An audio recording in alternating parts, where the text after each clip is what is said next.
Hello and welcome to the Party Dungeon. This is Dungeon Party. As always, I'm your DM Blake Peebles, and here is your cast. What's up? New overlay. Woo! Look how good it looks. Whoa. It looks so good. I didn't sleep for a couple days, and when it ended, this existed. I don't really remember how I made it, but I know that I really can't move now. Yeah, sorry, it's a little tight. Oh, come on, I want to play D&D like No! this. Be so upright and proper. This is my natural state. I goofed it for Peter, unfortunately. Yeah, this really ruins my acting for Una. Alright, well, I'm sorry. Yeah, you're not gonna be able to capture my wild hand gestures. That's why I want you to back up. Any further back and I can't reach my computer. We'll figure it out. This is just our first go with this new setup. Tommy could go like all the way back and like do a little dance. Tommy gets a gold star today. Do a little dance. What a young boy on an adventure. Mooney, I'm sorry I kicked your box, buddy. The cat is Tommy the only Walker's thing hates preventing his movement. Okay. So, yeah, we're here, we're gonna play D&D, and we're gonna have fun! Oh god. I got almond skin in my teeth. That's what happens when you eat almond Maybe you- terribly. Don't worry, well, I'll be eating on stream later, Yeah. Michael. It'll be a mess then. Good, good. So, I just wanted to let everybody know Happy New Year. It's the first stream of the new year, which is exciting. And yeah, that's it. Anybody else have any announcements or cherished bits that they would like to make? Everybody stall for time while she puts on the chapstick. My I got New Year's crazy Aaron's thinking Oh putty. yeah, my New Year's resolution is to drink out of a water bottle instead of empty 2-liter soda bottles. So we'll see how that goes. Probably better for you. I don't think it really matters. It's just the container. But I feel like you're not supposed to reuse, like, plastic soda bottles. that's all I do. I feel like that's not great for you. Oh. Literally all I ever do. So My announcement is I got new dice. they're really nice. Oh, you don't. Very excited Dice about them. is nice. But yeah, that's it. Cool. Is there a cherished segment that we're I think waiting on? It's time for another round of What's Chelsea Playing? So, as you may have heard, a little holiday happened during our break, in which I received a game that I had considered buying and then went, nah, which was Link's Awakening. And it's such a bomb-ass time. It's super cute. Didn't think I would like it, but I really enjoy it. And at 7 p.m. on New Year's Eve, through just random internet browsing, I discovered that a beloved childhood game of mine was available on Origin. which So I downloaded Origin. And played The Sims Medieval for 5 hours. That's a thing? It is They the made most that? amazing game for somebody who dealt with a lot of indecision when playing The Sims as a child, because there's too many options. In The Sims Medieval, you create a kingdom, you go on quests, and you create your kingdom story. It's a real lot better than you think. that sounds nice. I'm the ruler of my kingdom, obviously. It's Lady Chelsea. Can you And then- choose not to be the ruler of your kingdom? Oh, well, okay. like a Well, knight you or something. control each I control separate everyone, but hero. Chelsea named the ruler Chelsea. Yeah. Oh, cool. Phoenix is a priest. And then everybody else are pop stars. So my blacksmith is Ariana Grande. Great. My physician / basically the cleric is Adele, but because you have to give them a last name, she's Adele Dazeem. And who else do I have? Oh, Harry Styles is a monk. Good. Oh, and Lizzo is my bard. Amazing. She likes What big was I bards, talking? itty bitty bards.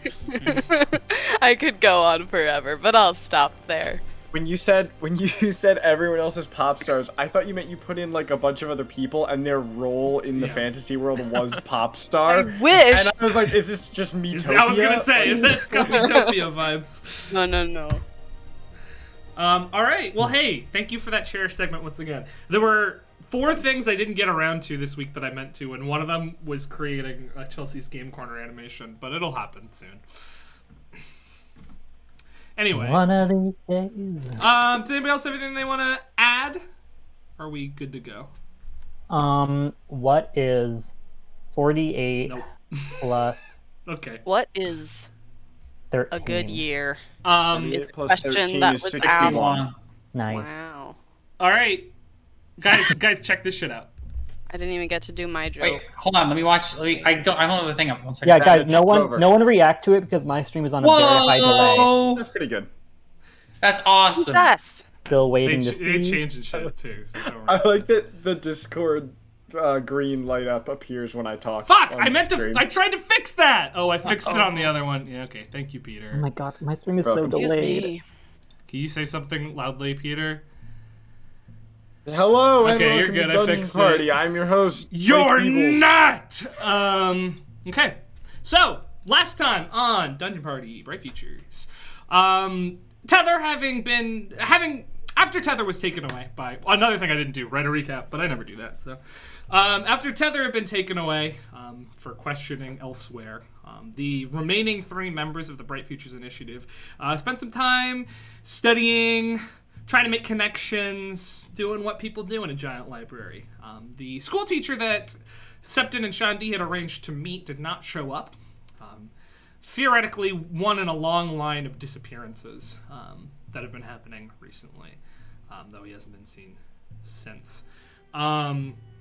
They learned some things, decided on what they're going to research for their research project, and then eventually made their way into the Celestium, the basement tunnels and storage area of this library, to a place called the Under Lounge, where they watched a ghost cabaret singer for a moment before they were attacked by entities known as the Calcified, extremist members of the Brotherhood of the Penitent Stone who kill whenever they want.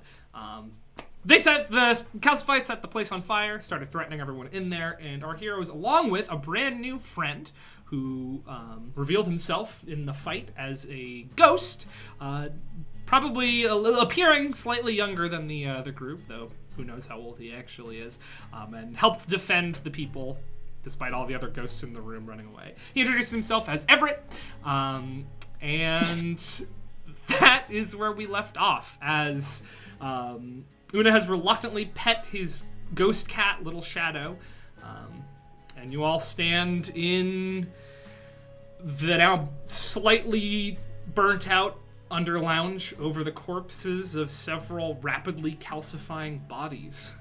What do you guys want to do? Loot the bodies, my lord. Okay. I'm really sorry. My lord. I liked it. I liked it as you talked about the cat. A cat like appeared and disappeared behind Tommy, Ooh. and actually is currently doing that as well. So, Una, as you go to loot the bodies, you notice something no. pretty interesting. In the time that the time between these entities dying and you going to loot the bodies, the time that you spent listening to Everett's introduction and being convinced to pet a ghost cat, the small stony spots on their skin have spread rapidly, and seem to continue to be spreading as these people are rapidly calcifying. Maybe I don't want to touch them. Sure. I'm gazing at their pockets. Just back away. They don't. really They don't have pockets. They have robes. They're known as the Stoics. With your passive insight, you can kind of guess they probably don't have a lot to loot on them, besides the Good. weapons that they didn't make much use of in the fight. Then Can don't I, first, do I know, hey Mooney, Do I know enough about them to know if it would be dangerous to touch them? Probably not for me, but for like a human person. I'm gonna have you make a history check for that. Yeah, that's what I'm talking about. It's like the one thing I'm good at in this life. It's only a 12, but I rolled a 4. 12 so. is enough. Whatever is up with them doesn't spread through touch. Okay, cool. I'm going to pull out a knife. I don't know. I probably have a knife. I have something sharp. Sure. And I'm going to cut off a piece of them to have as a trophy. All right. Are you going for their already calcified bits or a part of them that hasn't yet calcified? I'm looking for something that if anybody else tries to fuck with me of their team, they'll see it and they'll know. Cool. How's an ear sound? That sounds great. You cut. It's not an easy process cutting off an ear. And Una, just after you pet the cat, you see this new ghost, pull out a knife. That ghost has a knife. Approach the corpse of one of these people and start slowly sawing the ear off of it. Make a survival check for me, Everett, to determine how much of the ear you get. With my -1 wisdom. That sounds about right. I got an 8. 8. You know, you get some stuff, and once you say this is an ear, you're like, oh yeah, it's an ear. But just showing it might not really register as such. I look at it for a second, and then I'm like, I fucked that up, and I drop it. I'm like, well, that was useless. Sorry, I know that's kind of weird, but you know, if you've been around as long as I have, they really get me up in your business quite a bit. So I thought that it might be nice to have a little bit of, you know, stoic repellent on me, but apparently it's not to be because I'm not really that good with knife skills. So. Oh well. I suppose that's fine then. We'll just get used to that. No, I mean I won't do it. I know I won't do it every time. It's just that these fuckers attack me like once every week or so. Not really. Not once every week. They attack me enough. Sorry, my Discord's freaking out right now. Okay, we're good. That's okay. Stoic repellent? Like, you're gonna make something? No. I just if they come up to me, then I say this is one of your buddies. Oh, wow. It's an intimidation tactic. Got it. Yeah, I don't know. I don't really like fighting, so I figure why not? But it wasn't to be because that's clearly not looking like too much. So anyway, do y'all want to come back to my house? I mean, What's a ghost house like? Oh wait, I forgot. Sorry. It might be difficult for you to get there. Well, you know what? Are y'all staying around? How long are you going to be here for? a month? You're going to be here a whole month? 3 Yeah. weeks, maybe? Okay, cool. Till the end of the month is what Till the end of the month, right. Well, we'll have lots of time to hang out then.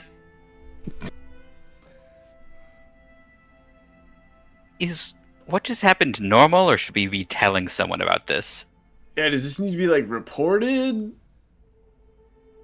There are ghosts, as you can see, in the tower. And then there's people that don't like ghosts. And so this happens from time to time. It doesn't happen all that often, but one of them gets kind of punchy. They decide they're just going to take some matters into their own hands, so they come on down here and try to mess with us. And, well, thanks to you kind folk, I think they'll think twice about it next time, at least for a little while. So, Tommy, you should know that usually the Stoics just attack ghosts and undead, like, whenever they see them. The calcified are a lot more rare and will willingly attack living people. Also, they're theoretically not associated with the Stoics, at least so far as the Stoics say. But, yeah. Well, I guess. Go ahead. Sorry. Were they in DM question? Were they in different robes? Same robes. That's the confusion. Same robes, but these guys were like weirdly turning to stone, whereas the Stoics don't. I mean, there's some muddled political ideologies happening in the tower. There's just like a lot of business going on, and so basically violence is fairly common against ghosts. Wait, but these so folks are a little strange. So, do they ever, like, succeed? I mean, do you guys lose ghosts occasionally? Hold on, let me just go in my little brain thought. Yeah, I mean, DM. yeah, all the time. They're always killing ghosts. Sometimes it's like ghosts who are still sort of functioning, like you are. But there are some ghosts and creatures in this tower they've gone feral and will just kill you. Sometimes they kill those, so that's cool, I guess. But they'll kill any undead thing, and it happens all the time. I mean, they're ghost hunters, so sometimes they're pretty good at it. We're not like impervious or anything. Right, So, but then, like, how many people are the ghosts killing? I'm trying to get a handle on this whole Ghosts. situation. I mean, ghosts like me don't kill nobody. It's just like there are some of us that have gone a little batty, and they kind of they're not really sensible like you and me are anymore, and so they'll do a number on you. But that's like anybody. I mean, there's living people that go crazy. I don't like these stoic guys so far. Yeah, I mean, they're a bunch of assholes, says Luke, who's made her way over towards you. Yeah, I mean, tonight will really put a bad taste in your mouth. Yeah, I do want to apologize. Luke, she's usually pretty. She's somebody who's in good control. Whenever you've seen her before, she is usually running the situation, and she seems confident at most times. But now it's a bit different. Her eye makeup is run a little bit, and her well-kept hair is kind of wild, and she's looking sort of nervous and uncomfortable. Aaron is helping out with like fixing things with the fire on the other side of the room, but Luke comes over and says, I promised you guys that this wouldn't be dangerous, and then I mean, well, we would all be dead if it wasn't for you, so. And you, thank you. Appreciate it, she says to you, Everett. Yeah, I mean, don't mention it like, they weren't coming for you. They were coming for, I mean, I don't know who they were coming for, but I guess I'm just sort of used to just like looking over my shoulders. You can tell by this silly costume I had on. Yeah, I mean, I know that they're supposed not to be trusted, but usually they don't mess with us, so I just didn't think it would be a problem, but I'm really sorry. Yeah. Well, I mean, maybe now you understand kind of what it's like. I mean, like, I'm not trying to say that you should understand, but like, you kind of get that it's like not really safe for folk like me. Yeah. But hell, I mean, I've been here like, I don't know, like a long time, so maybe it's not as dangerous as we think. Or maybe I'm just really good at surviving. I don't know. I don't either, but thank you. Both you and you guys, really. I'm sorry. And, I owe you. No, it's fine. Like, bad stuff happens to us a lot. We should be apologizing to you. Yeah, we're used to it at this point. It just follows us. You've been here a long time. I mean, I've seen a lot of folk around, but I don't know if I ever seen you before. Me? Yeah. I live here. I was born here. That's crazy. This is a big place. Yeah, it's real big. I've been here your whole life, like times like a lot. You guys look about the same age too, so this is like an interesting conversation. Yeah, cool. Well, thank you. If you don't mind, would you mind taking Aaron and I back to Chimia? I don't know how safe it is for us to go alone. Oh, yeah. Okay. Yeah, no problem. We should probably head back up Yeah. anyway. I feel like, and she looks down at the bodies, which now at this point have completely calcified and are beginning to slowly crumble. I feel like that's maybe somebody's problem that's not ours. I bet one of the scholars here will take care of it. Hey, we didn't leave any survivors, so, like, wasn't us. No, we did. We did? No, he killed him. You intimidated him threat- for... You did, and as he was leaving, stepped and killed him. Oh, okay. Where There did are they a come bunch from of again? other people in the room who watched this happen, though. Like, living people, so... Hi. Right? No, but none of this happens. One of the older men, the one who, Tommy, you recognize because they play games with Old Spooky, one of them's like, I certainly did, and thank you. No, thank you. Yes, thank you. Right. This was not an event that occurred. Well, I'm afraid I can't revise history like that. It did happen. Well, No were- harm will come to you for this. In fact, you'll probably be thanked by scholars, settlers, and stoics alike. oh, that's good. For me, the Stoics won't thank me. No. Well, Is there any way? Yes. Is there any way maybe that the other calcified don't need to know about this? oh, the thing about the calcified, and he makes his way over. He's a gnomish fellow with a big old white beard and a bulbous nose. Is the beard bigger than he is? It's getting there, yeah. He's a gnome. Yeah. The thing about the calcified is,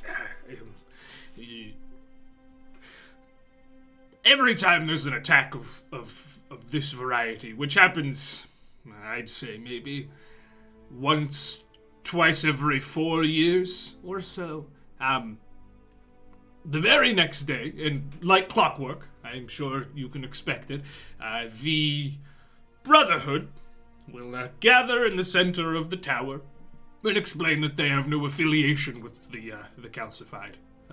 They're not connected.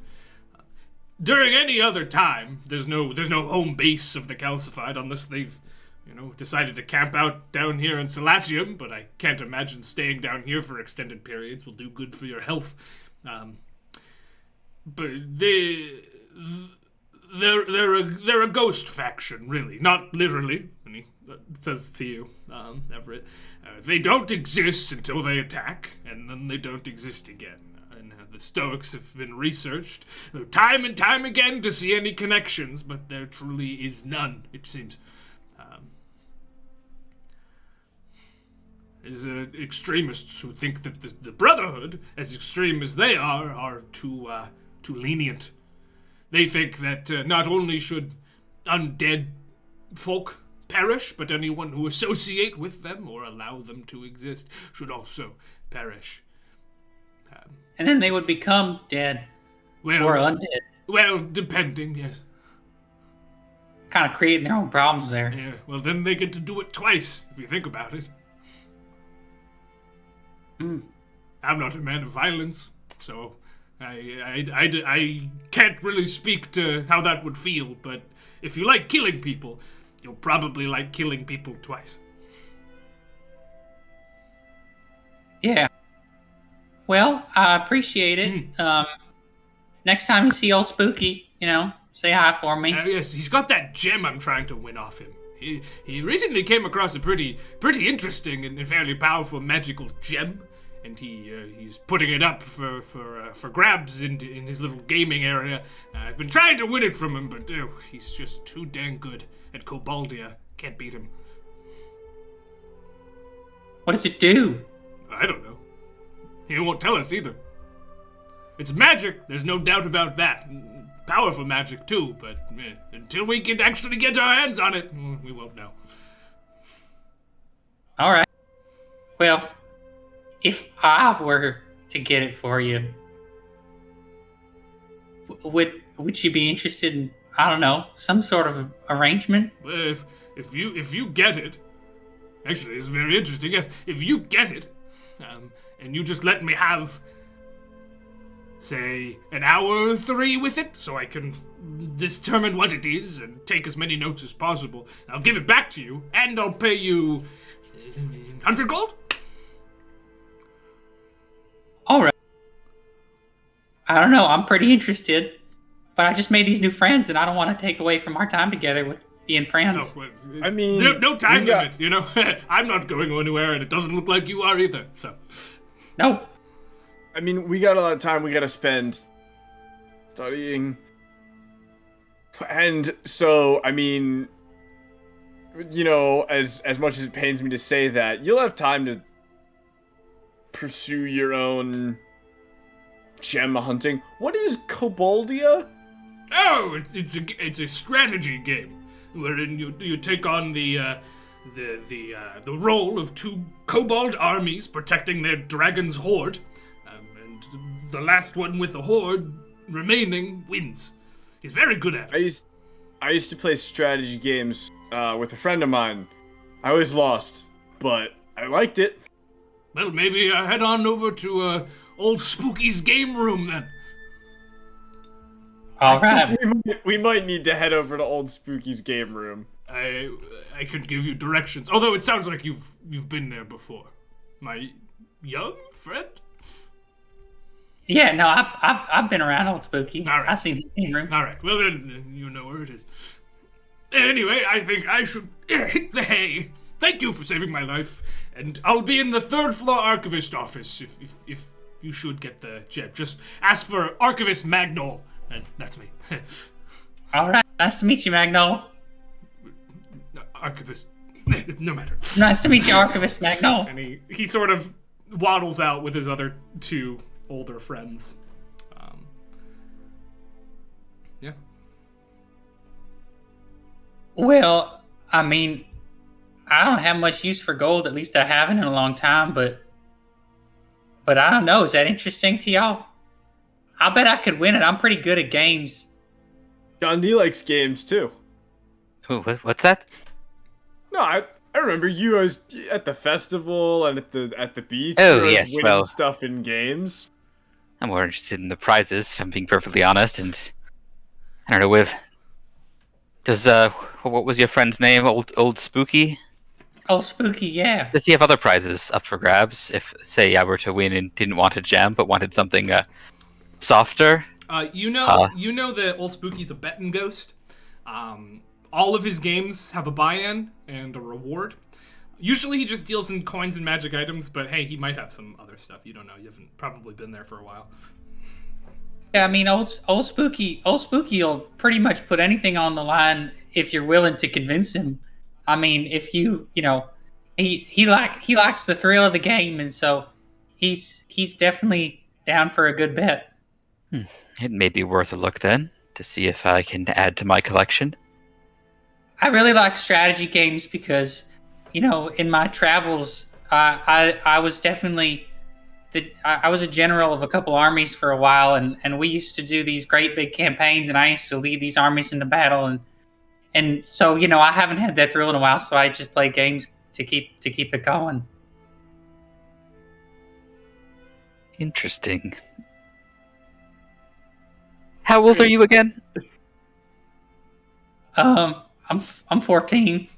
Ah, of course. Everett, I'd love to hear the history of your stories sometime, but it's getting late, isn't it? Oh yeah, it's real late. What do you say we meet up tomorrow? We visit Old Spooky's. You regale me with some of your tales, because I'm interested in that. Of course. Maybe we can find some books on you in the library. There's several tomes about my great travails. All right. Yeah, no, I'm down for this tomorrow. Excellent. Everybody feeling it? I suppose I can fit that in between reading about the Northern Mercantile Fleet. Which you still haven't determined much about, but You could go. You can learn about the Northern Mercantile Fleet. We could discuss Everett's histories. I don't need to be around for the Mercantile Fleet, is what I'm saying. I actually sailed on a mercantile ship for a while. It was really a special time. Those are good friends on that ship. We made a lot of money too, back when that mattered. Your insight would be valuable then. Oh, no. Absolutely, I'd be happy to tell you all about it. Oh no. Oh, we should escort our friends topside. much appreciated. Cool. Where can we meet you, Everett? Well, why don't we make a day for Old Spookies? That sound good? I don't know where Old Spookies is. Oh yeah, of course. Sorry. Well, It's in the document. tell the Spookies. I'm sorry. It's on the top floor of the tower. There's a trapdoor under an antique rug. Under the trapdoor, that's Old Spooky's game room. Hell yeah. Under the trapdoor, under this antique rug, there's a. That's where Old Spooky's game room is. I'll send y'all. Oh, hey, buddy. Sorry. Jesus. Oh, don't knock that over. On stream. Yeah. She wants to drink the water. Well, if you're gonna be up here, you have to say hi. Oh. Hi, everybody. Yeah. Oh yeah. Moon posting. All right. Moonlighting. So yeah, why don't we say tomorrow afternoon? Very well.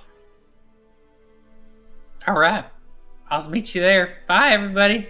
Come on, little shadow. Little shadow follows me. Yeah, and Everett departs. You guys, it's not hard to get out the way you came. Oh wait. Just because I'm so curious. As they leave, Una's gonna try to do her psychic shit to Everett.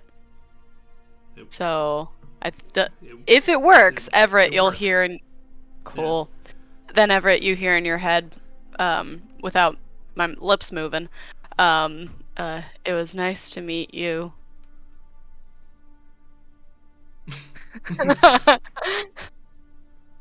Haha, Uno reverse card. Everett looks All around. my buddies. It sounds like me though. Yeah. It does sound like my voice. Oh, okay. hmm Can I respond? No. I can do it, but it's a different thing, so stick around. Yeah, if you try to think a message back, nothing seems to happen. Everett walks out, but looks confused. Oh. Little shadow before following Everett sort of gives your leg one more rub, Una, and then goes. Cool. You guys can take Luke and Aaron back to Chimia easily. You're like a hallway away from the entrance of Selatium, and nothing attacks you on the way. Though as you leave, the same guy who was there before, the older halfling man who was watching the gate, says, "Welcome back. Hope it was a good show." It's fine. Okay. Oh, Have a good I one. guess you really don't care. Yeah, no, I'm so What? sorry. I need to go to bed. Care, Bye. Care about what? Are you good? Are you all right? Oh, I'm- there was an attack No, by the. something we don't have I to mean, tell it's everybody. gonna find. It's gonna happen There was anyway. an attack. Calcified, you know how they are. It didn't come They- through here. they do be calcifying. Oh, they didn't come through here, eh? Suspicious. It must have Anywho. come from deeper in Selatium, then. Ugh. What's deeper in Selatium? What isn't deeper in Selatium? Got it. Okay. So, it's a winding mass of tunnels down there. It's our job, Selati, to, keep track of what it is, but, we've only been so deep. Huh. Anyway, Well, the calcified tried to kill a bunch of ghosts, Alright. but they didn't. They didn't. that's good. They're all dead, though. The calcified? Yeah. Yes. Great. Well, I'll be sure to let the lore masters know. Were there any other casualties? Oh, everybody's. Well, then it sounds like a good evening. Right, there were no other casualties, right? Nope. Yeah. No. Building got a little burned. I'm sure that any Selati who are in attendance will be writing up a report as we speak. I'm glad you're all safe, and I hope you have a nice night. You too, I suppose. Thank you. And he just goes back to his little book he was reading and starts humming. But yeah, you take Luke and Aaron back to the entrance to Chimia. Aaron says thanks, and Luke just nods at you guys, apologizes a couple more times before going to bed. And yeah, you guys head back to Iathne's Cradle, where you have your rooms. Is there anything anybody wants to do before before Betty Betty bye. bye time. Cool. All right. Everett. Go ahead. No, you go. I'm still thinking. Everett's gonna go back to his apartment, and he's going to open Glork, and he's going to begin to write sort of like the tale of the battle. Cool. In his book. Every time you get to a new line, the previous line flits away, disappears. He's used to that by now, so he just. And as you're writing, you bump your elbow up against the wall. Feels like it's a little bit closer than it was when you left this morning. He looks at it, he sort of makes like a ghostly kind of like, oh, like a moan. Which, like, to any human person would sound really scary, but to him, he's just kind of like, man, jeez. But there's definitely somebody on the other side of the wall who's, like, freaking out right now. There's a scholar, like, up late at night who's like... Oh, no. Cool. Yeah. He'll spend maybe, like, 15 minutes redecorating with the new situation. Yeah. I mean, as always, it looks good. Eclectic, maybe, but good. Yeah, no, it's like a strange combination of things that he's found and fashioned, but there's no IKEA like at the tower. Yeah, but there's a good deal of feng shui to this room. Yeah. All right. Una, did you want to do something? I was gonna do the sending scroll, but it's very late, so I'm gonna decide against it. I mean, it's like midnight, maybe 11:30 right now. Okay, then, and can I do? I asked this last time, but it was a while ago. The scroll, can it go to anybody or just Ella? It's a stone, and it goes to the other stone. Stone and goes to the other stone. Then, okay, then I'll send it. Hello, checking in. How did everything go? I hope this is still going to Elitha. All right. Anything else? Elithar, We are good.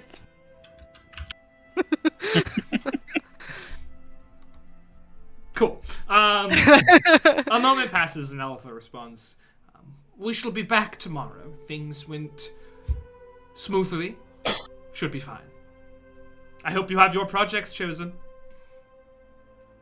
And that's it.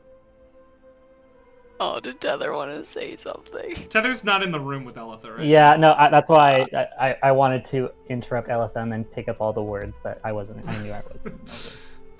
Cool. And with that, you all go to sleep. Oh wait, I had one boys' room thing. Oh yeah. Oh boy. Late at night. Septon. What's up? What's going on, Shandy? Septon reaches for the whip and gets up out of bed. What's up? What are we doing? Just thinking. You had the whole plan to scare Una by pretending to be a ghost, but now she's met a real ghost. Plans off. Plans off. Ah, unfortunate. Good night, Septon. It seems rude now. I'll let you know that the plan was we put a sheet over Sheko, so she sees the ghost and she gets spooked and she hits it and she expects it to be one of us, but then Sheko just disappears and the sheet falls to the ground. Oh, I see. That's very spooky. That was the plan, but it seems in bad taste now. Yes. Yeah, no, I don't want to be. Yeah, no, but I think it would have been a good plan. All right, I'm going back to bed. Lots of studying tomorrow. Oh yes. I love that Septon, your friend, half of his soul is out of his body, and you're like, let's put a sheet on it and pretend he's a ghost. I don't think it's ever been super explicitly stated that like that's Shandi's soul. It was absolutely explicitly stated. Was it? His soul I got forgot taken by about the too. crystals, and now it manifests like this. Half of his soul is just out. Septon's got a 8 int. I gotta play into that more. Anyway, Gotta stop making Septon so smart. you head to bed. The next morning, Tether. Hi. Early in the morning, you and Elitha are escorted to the way station, and Elitha brings you straight back to the Chimia archives. That brief, unpleasant sensation of teleportation goes through your body, and you find yourself in a room that's very similar to one of the teleportation rooms that you're used to in Ashgrove Way Station, or the way station you just came from. Though while those are well maintained, furnished with like waist-high support rings around the circle, and always have an attendant in the room, this one is just like an empty room with a circle on the ground and a couple of cupboards on either side. There's no door per se, but there's like an archway leading out into a hallway, and you can see 2 people dressed in the olive green of the scholars with spears on their back standing outside the door. So when you appear, they turn around, sort of assess that you're not a huge threat, and say, welcome to the archives. If you don't mind, we have a couple of questions we have to ask before we can let you in. Elitha says, yes. Me too. No, Tether, why don't you go first then? What's your names? I'm Samson. This is Lee. What's your favorite bug? Ladybug, I would say. There's been multiple ladybugs. Okay, good cool, bug. cool. Yeah. Lee? Oh, beetle? Is that too broad? Okay, there's horned beetle. I would say like a There is- rhinoceros beetle. Oh, brute strength. Yeah, I the get big, that. Uh-huh. pretty cool. I think it's cool that Yeah. bugs can be that big. Fun fact, the horn, actually a good crunchy snack. Good to know. If I'm ever in a place where I have to eat a beetle. Oh, it's more likely than you think. Okay, I want to go see my friends now. Oh, yeah, Sam says, yes. So if you don't mind, who are you? Now, this is... Done great, Tether. I'll take care of this. And starts sort of answering their questions. But as she starts doing that, you hear a whoosh from behind you, and there's sort of like a similar feeling to the feeling when you teleport that just sort of goes through you briefly. Your ears sort of pop a little bit, and you look behind, and standing behind you in the center of the circle is a tall, olive green cloaked individual. He has a high collar that covers the bottom half of his face, but the top half is that of an olive-skinned elven man with severe dark eyebrows and a cleanly shaven bald head. In his arms, he has 3 rather gnarly-looking tomes. And as he appears, the 2 guards will say, Lore Master Strixon, welcome back. I hope the trip was good, and he just ignores them, brushes right past you and Elitha, and leaves.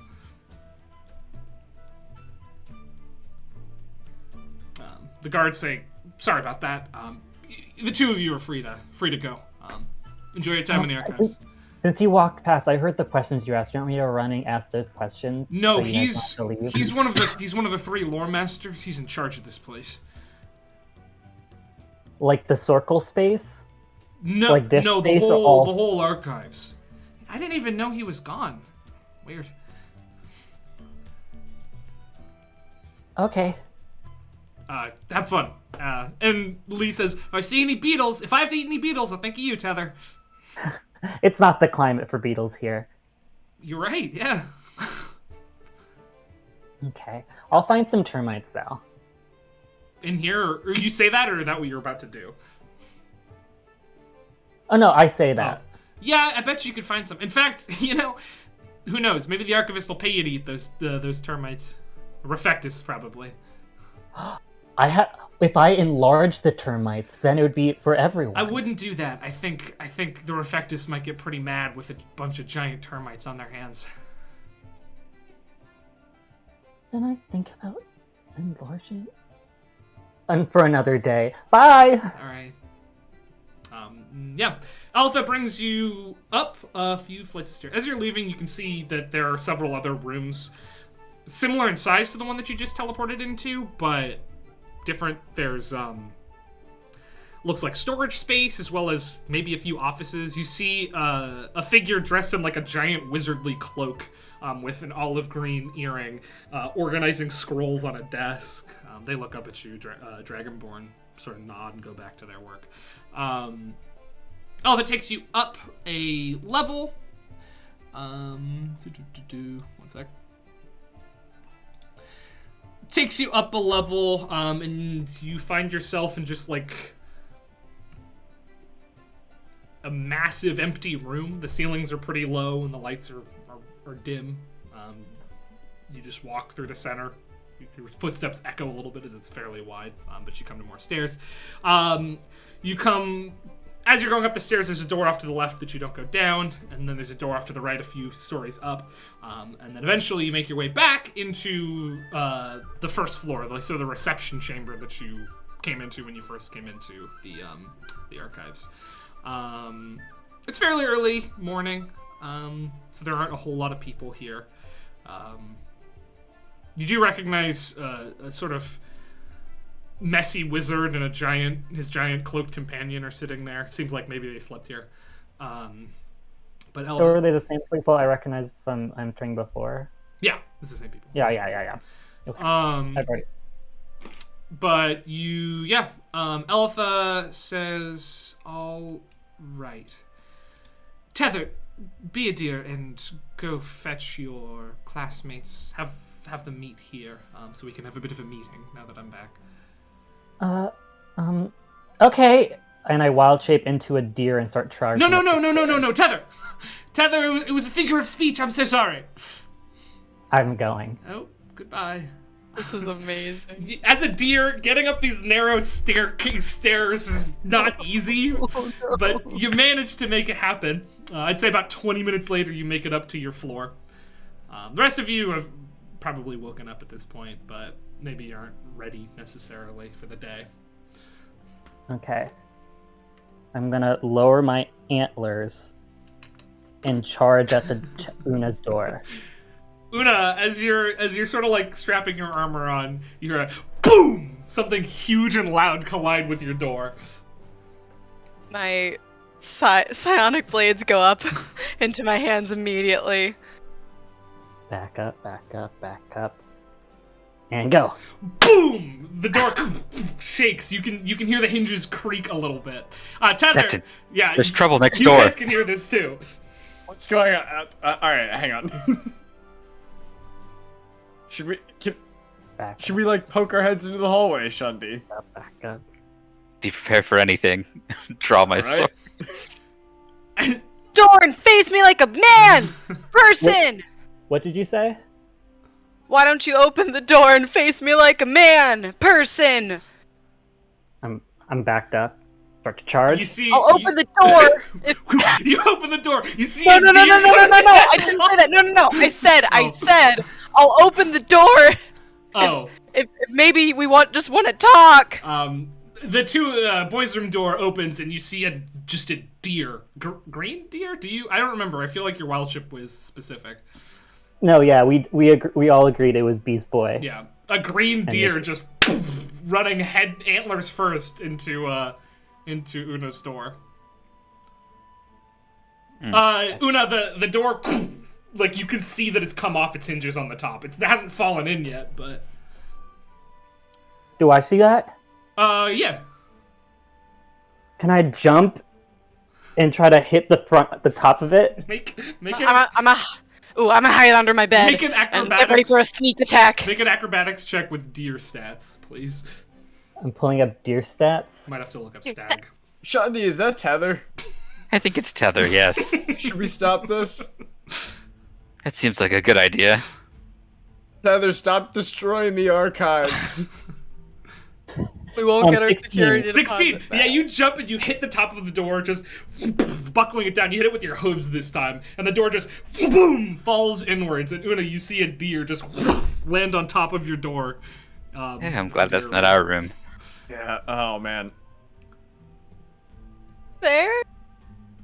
Hey, buddy, you lost? I'm gonna charge at Una and then transform and hug. if I saw you charging, I would have thrown. Yeah, make an attack roll. I'm gonna attack. I'm so sorry, BB, but you went for me. We watch the deer charge, and then we hear like, shh, from inside Yeah. the room. Alright, what are my fucking attacks anymore? This will be against Tether's normal AC, because by the time you Pretty launch the attack, Tether's transforming back. We just see the flash of a psionic blade. Hold on. Should be plus. I haven't updated my. I meant to tell you this. Better. If you click on your character sheet and then you click the, you'll want to do that on your like in the player characters tab. If you click on the thing that says sheet, there's a different option on this sheet. If you just scroll down to 5e character sheet, it's less confusing if you're used to those sort of sheets. Default 5e character sheet? 5e tidy sheet? No. It is 5e. 5e character. Compact Default Compact D&D Beyond like is the one that'll have all of your bonuses and stuff on it. Oh, Compact D&D Beyond like? Oh shit! Yeah. You might have to fiddle with them a little bit to make them look exactly how you want. I like to have it popped out in another window, and it keeps popping it back in every time I change. Sweet. That's awesome. Okay. That's. Oh, I might not hit you. That's 14 to hit. No! So Oh no! throw your dagger as like at the head of the deer, but Tether transforms and is more in the sort of torso area, and the dagger over her head, and she comes in for a hug. Heather, hi. Hi! Hi! That's Hi. fun. Why? Oh, I had to be a deer. Okay. You could have knocked with your little deer hoof. I don't want. I might have to pay for that now, or the school will. Septa's gonna walk over and put the door back up. Be like, hey guys, put the door back up and start casting mending on the hinges. It'll take a couple of casts, but That's fair. That's It's like a top and a bottom. The door itself isn't damaged; it just came off the hinge. So. Oh, okay. Oh, I was gonna use it as a roof. No, well. a roof for what? We're indoors. Guys, I realize I'm in my fort phase. What? Your what? My fort phase. Okay. Where'd you learn that? A phase in which we build forts? Yeah. I went through one when I was like 5. You gotta start with like the blanket fort. You can't jump right to the wooden fort. That's advanced stuff. No, I drew up some schematics of what I was thinking for this room. What And brought it involved this the door, so I thought I had to be a deer, and I'd do 2 birds with 1 hug. I'm putting the door back up, Tether. Okay. But how did it go? Made some friends. This guy, my friend, Inquisitor Mateus. Deriba. He's my friend, and he asked me about he asked me about me, I asked him about him. My cult is kidnapping children again. Elitha got me some good food. I made some forts. Isn't that just the classic cult stuff? So we're dealing with a cult here. On though. What do you say? Before we get to the heavier stuff, what brought the forts? What brought your fort phase on? Oh, the room I was in, it was really puffy, and I didn't like it. And so then I just ripped open the pillows, and there was feathers. And I was like, oh yeah, they stuff them with feathers. And then they had a really cool desk, and I had a hole. And so I put blankets on the thing and put the feathers in, and it felt really cozy. I was in what they call a Caroline embassy. Uh-huh. Was there any other furniture in this room? Yeah, there was a dresser that after a while I just started leaning it against the desk, so you had to crawl between the crack. And then and because with the doors open, then you could like store stuff. I suppose it's fortunate that you got the extra beds after all. It's Forge. Oh, yes, yes. Well, Septon, did you cast Tasha's hideous laughter on me?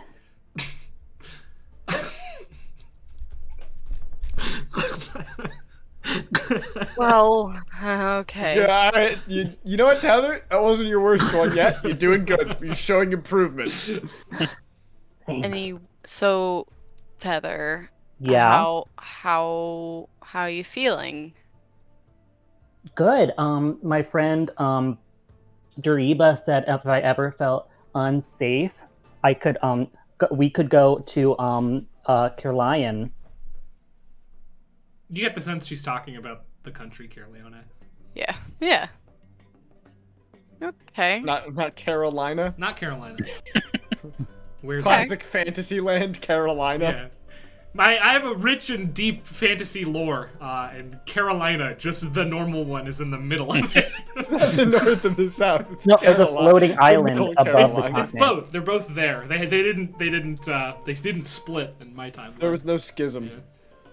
So, Heather, when you say that your group is kidnapping children again, Yeah, in Caerlion. did they stop? Oh, I was thinking you meant like they stopped for some reason. Oh, well, you have to follow it by the cycle, so they've stopped for a couple of years. Got it. And then I told Elitha about some good fungi that might speed up the digestive process of her plates. And what else happened? New continent, relics. Oh, I got a splinter. And it wouldn't come out for like 3 days. Wait, do you mean Yikes. a continent that gone was for 3 new to days. you, or there is a new continent? Yeah. Yeah, there's like a new continent or whatever. And then Tether, hold up. yeah. A little bit more on a new continent? Oh. Are you sure you're getting that word right? It's not like they changed No, the alphabet and there's a no new off- consonant. Like, Or, no like- offense. Are you sure you're getting that word right? There's a potion with new contents. New, Am I confused again? No. Maybe. It's like, gigantic land masses with populations That's a of people. continent. Yeah, that would be a continent. A new one, you say? Yeah. That's interesting. Yeah. And what's Where? even more interesting? The splinter just didn't come out. It just reformed into some bark on my finger. That's so cool. You are immune to splinters now. That is actually Can you cool. That please is cool. Tell us more about a new continent, because now my maps are wrong. Everyone's maps are wrong, Una. Oh, It is sailors found it. It's like southwest. It's like the nearest to Karth. And it's like the people there speak common, so and Solosian. Sorry, Solosian common. Just this is a tidbit for you guys. The language common is a derivative of the Solosian language in my world. So Yeah. Tether isn't still dumb, so she says common and Solosian. I got it. So is it? So wait, so it's near Karth? You it's cut out for me there. Sorry. It's like far, But but the closest. And apparently, Karth is helping the continent with ships to go map it. okay.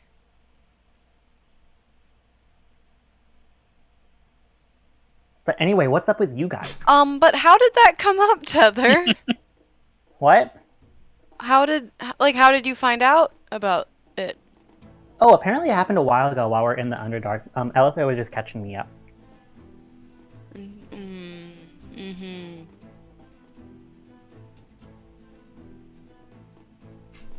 How does the Underdark interact with continent? You know? Can you like go into the Underdark? Make a history check. Septon probably doesn't know this. You make a history check though. You might. I won't. Somebody can. I don't care who. I did it. Yeah, you saw it. Yeah, you have no idea.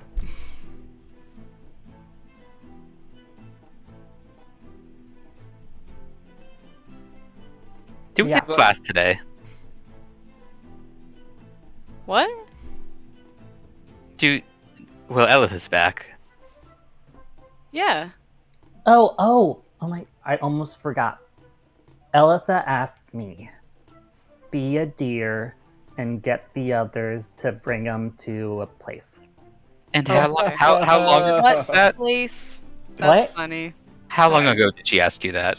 I mean, it's been at least 5 or 10 minutes now. Well, it took me a long time to get up the stairs with the hooves.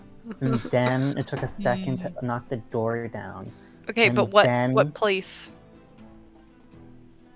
I'll know it when I see it. But anyway, my friend, Let's walk. my Let's friend walk and Dariba, talk. Uh-huh. he, Pulling her. my friend Dariba was like asking a lot about the Bright Futures program. Oh, great. Is this like a friend you made? Is this like an old cult friend? No, he's an inquisitor. Mm-hmm. I mean, sure, why not at this point? So Tether, You when you were being questioning me? asked questions, was one kind of mean and the other really nice? No, it was just Dariba, and he was such a good listener. I just told him so much, and it was just a fun time. And then I asked him questions about him, and he didn't say that much, but I think that's like a friend thing. If you had to quantify it, did they ask more about Bright Futures or more about your people? I'd say the first day was all about my people, and the second day was more about Bright Futures. Love that. Okay. Cool. So at this point, you manage to sort of drag Tether downstairs. And you can see Elitha is sitting rather impatiently. And as you approach, is good, finally. Hello. I am glad to see you hale and whole. I hope that things haven't been terrible in my absence, though I'd say that a giant library filled with the world's knowledge is a good deal better than the Underdark in that regard, so... Eh. Eh? I don't know, I mean, like, It is. It is. it's proven marginally safer. Well, safety I can't vouch for, but at least there's books here. Anyway, I just wanted to meet with you guys. Things got a little off schedule with my departure. I wanted to check in on how everyone's doing on research topics. I forgot about that. Don't worry, Tether. We'll talk about it. Your deadline for the three of you is tomorrow night, Monday, 5 p.m. You'll need to submit it to me. Tether, you can have some extra time if you need it because you were gone. Do we have to submit a paper, or we just No, like, no, tell just you? submit the topic. There's no, just let me know and we'll have a conversation about it. How to, if you have topics now, I'd be happy to hear them. Yeah, no, I'm good. What is it? One moment, Tether. What are you going for, Septon? Oh no, I've been in the. Remember a few months back before the Underdark, I Yes. talked to you about my interest in like bardic retellings of heroes. Yes. Yeah, that's my topic. Great. I've- And what's your the only- proposed, like, how will you present your research there? Well, what better way to show I understand what goes into a bardic retelling of a hero than to produce my own based on the first few adventures we've had. I love that idea, Septon. Approved. I look forward to reading it. Or Great. seeing it, however you prefer to to present it. The other two of you, any luck so far? Any progress? Perhaps I could be of some help. Well, you see, Septon and I were discussing potential topics, and he mentioned how fascinating it would be to study the Great Northern Mercantile Fleet, and so I took it upon myself to, explore that avenue. And I have to say, the possibilities are limitless. Seafaring mercantile navies are so rich with history and schematics and maps and lore. I was gracious enough to let John D handle this one while I worked on another idea. Of course. When you say the Northern Mercantile Fleet, are you by any chance referring to the one referenced in the book we read together a few months ago? From Forgotten Wastes, Quard's Forgotten Wastes. Yes, I believe that would be the same one. Yes. Well, you're not going to want to look up Northern Mercantile Fleet. That term is exclusively used by those living in Relfheim.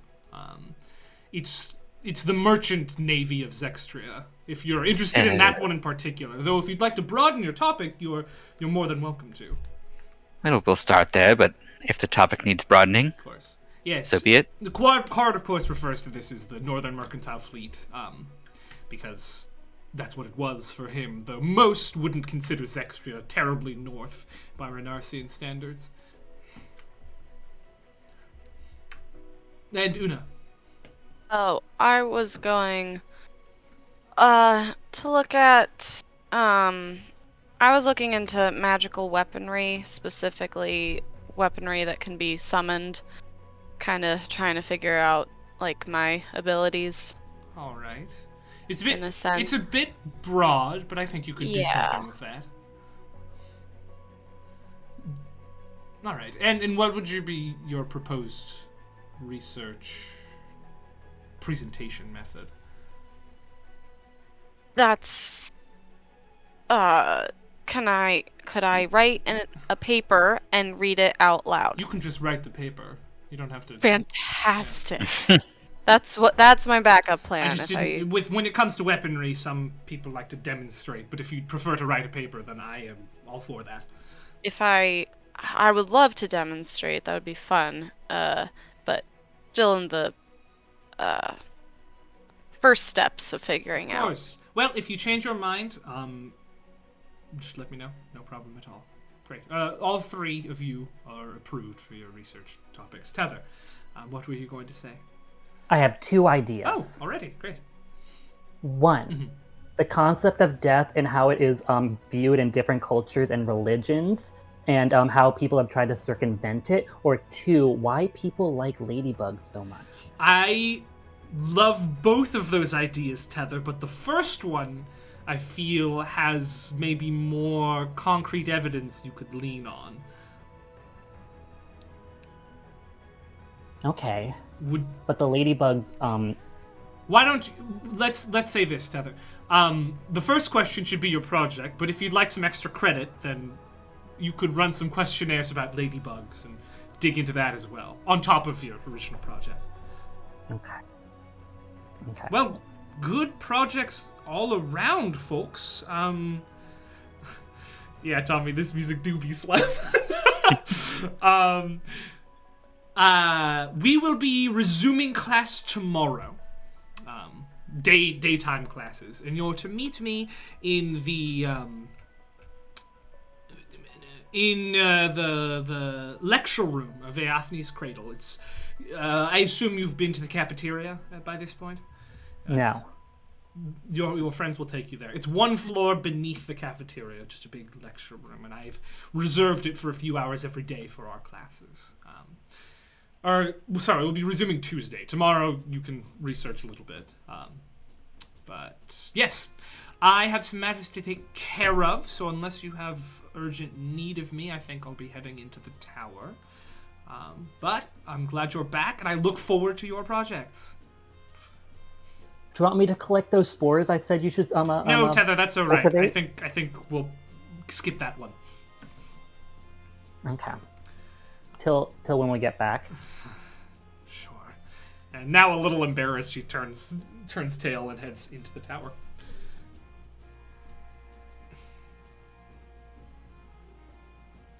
Before too much silence can pass, though, Septon, you feel a tap on your shoulder.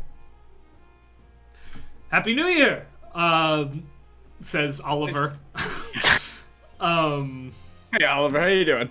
Doing well. I have something I want to show you. All right. Well, we talked the other day about you liking heroes and being down some people, so I thought of a solution for that for you. Go away. My friends Shandi and Una. I believe you've met. In passing, I'm Oliver Dumont. And you must be the missing person. Points at you, Tyler. One of them. Wait, I was missing? For like a day. You weren't here. You Well, didn't know where I gone, was? not missing. Right, not missing, but gone. Well, But yeah, Oliver, lead the way. all right. Oh, we're going? I mean, unless you guys don't want to come, I think I was the only down. one interested in the heroes and whatnot.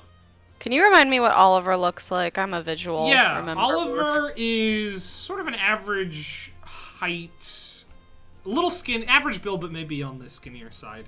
He is rather unkempt. His beard, the beard he has looks more of like an accident, like he hasn't shaved in a while, than he actually wants a beard.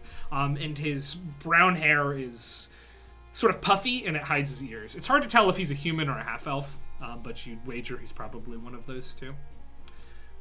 He's pretty drably dressed, but he does have a really nice dagger on his hip. It's like blue and green and well decorated. Yeah, I'll go. Cool. So, Oliver leads you into the tower and up several flights of stairs before coming to a blank wall. He says, "Watch this," and knocks on the wall. Everett, you hear a knock on your wall. Now I think you're really going to like this. This sort of two birds, one stone. I'm very happy I thought of this. It's me, Everett. It's just me, Oliver. Oh, okay. Hi, Oliver. If you come out, I have something I want to show you. Can we Oh, hear yeah. him through the wall? Yeah. Is this Everett? Is this just Everett? Yeah, in a second, and my head comes out of the wall. Look, I thought I have two sets of... Well, I have a friend and then somebody I just met who have similar interests, and perhaps I could put them together, and things would be good. These are already my friends, Oliver. Things will be good, Oliver. Things will be good. You already knew each other. Yeah. Met last night. Don't you feel silly, I do. Oliver? I do feel silly, yes. We're really only a couple hours late on this one. Well, all right. No. I know. It was very sweet. And I like to think about how if we had not met earlier, we would have met anyway, which is kind of like nice to think about from like a fate perspective. Yes, I suppose it could sort of be fate if you think about it. Well, anyway, I just wanted to introduce you two, but you already know each other, so I suppose that's not important. I mean, you helped us find where we can find our friend. Is this Yeah. your Oh. Yes, wait. room? Everett. Home? Oh Heather. yeah, sorry. This is Tether. Oh, that Tether. first. Your name's Tether? Your name's Everett. Yeah. I can do that too. And I cast Meld into Stone. It's wood. Oh. I thought it was described as stone. You're No, gonna no, use no, this no. spell It'll one happen. day, The BB. main tower is wood. Aphni's Cradle is marble. Chimia is stone with wood in it. And then, yeah. So, Okay, no. if you go to I'll Chimia, just you say- can meld into stone, that's for sure. And your name is Everett, is what I say. Yeah. Well, it's nice to meet you, Tether. I mean, if y'all are up for something, I was just about to head down to the Wheeled Market and grab myself some parchment pastels. Just like a nice little light snack. They're really good. I don't know if you were doing something though. I thought pastels were colors. No, like pastels, like the pastries. Wait, Everett, do you eat? Do Thank ghosts goodness eat? somebody else asked. Is that an offensive question? I apologize. Oh, he's a ghost? Doesn't Una hate ghosts? Sorry, wait, I should have described myself to you, Tether. Oh, I just. Yeah. Should I describe myself to Tether? Would that be helpful? Just for I'd like to know what you look Yeah, like. that'd be good. So Everett Cornelius Nelson.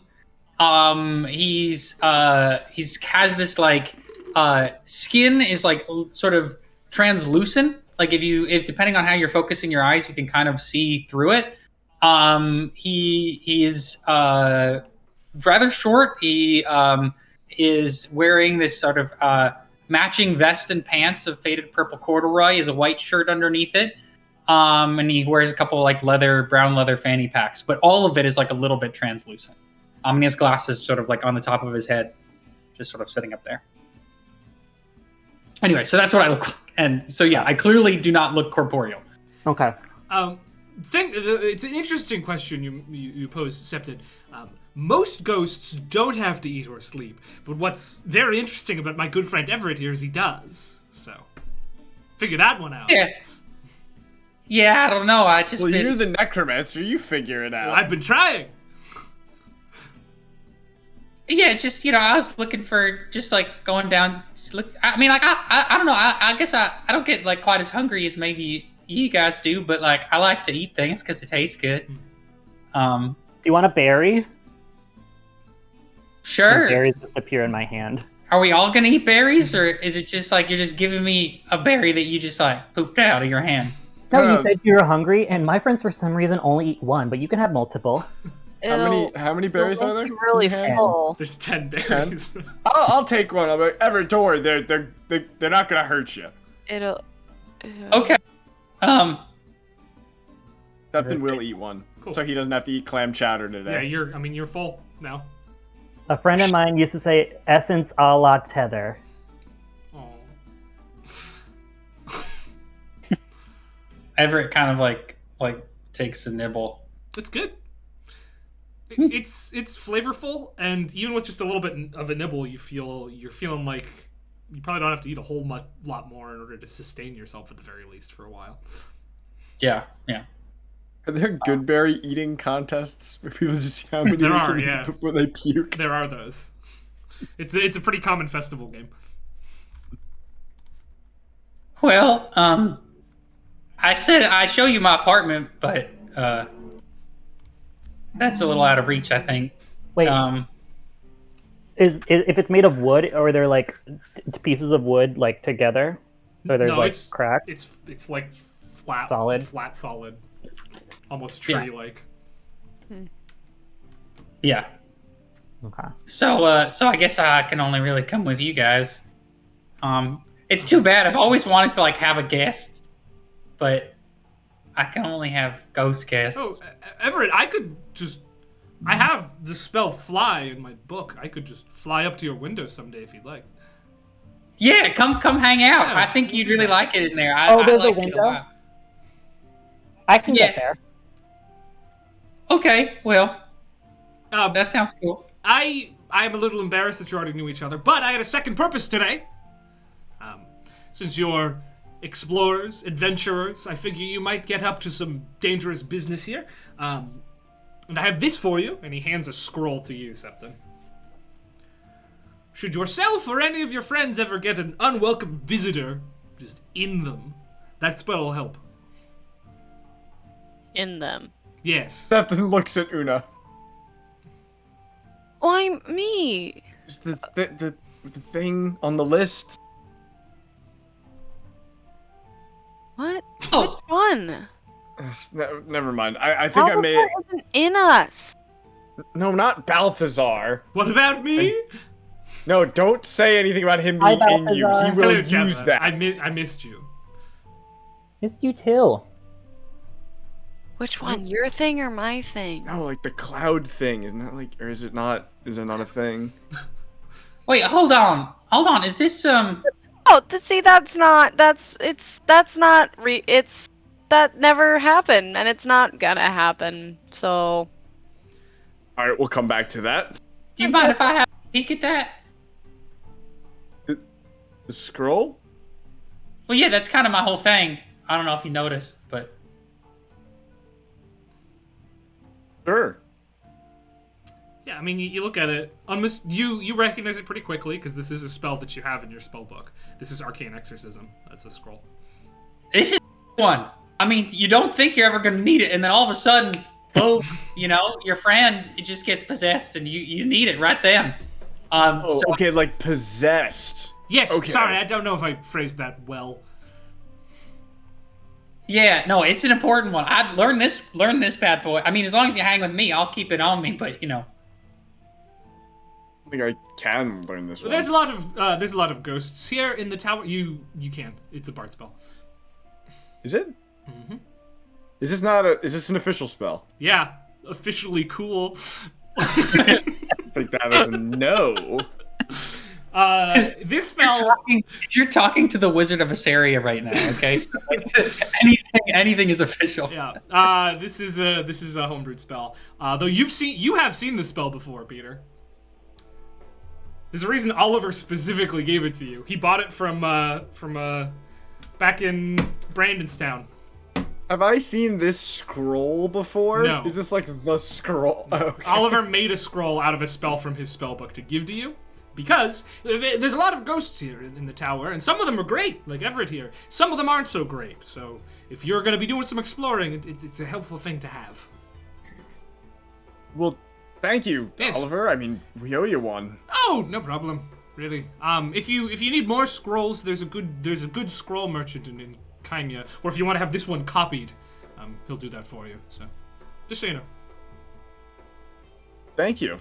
I can show you how to get there.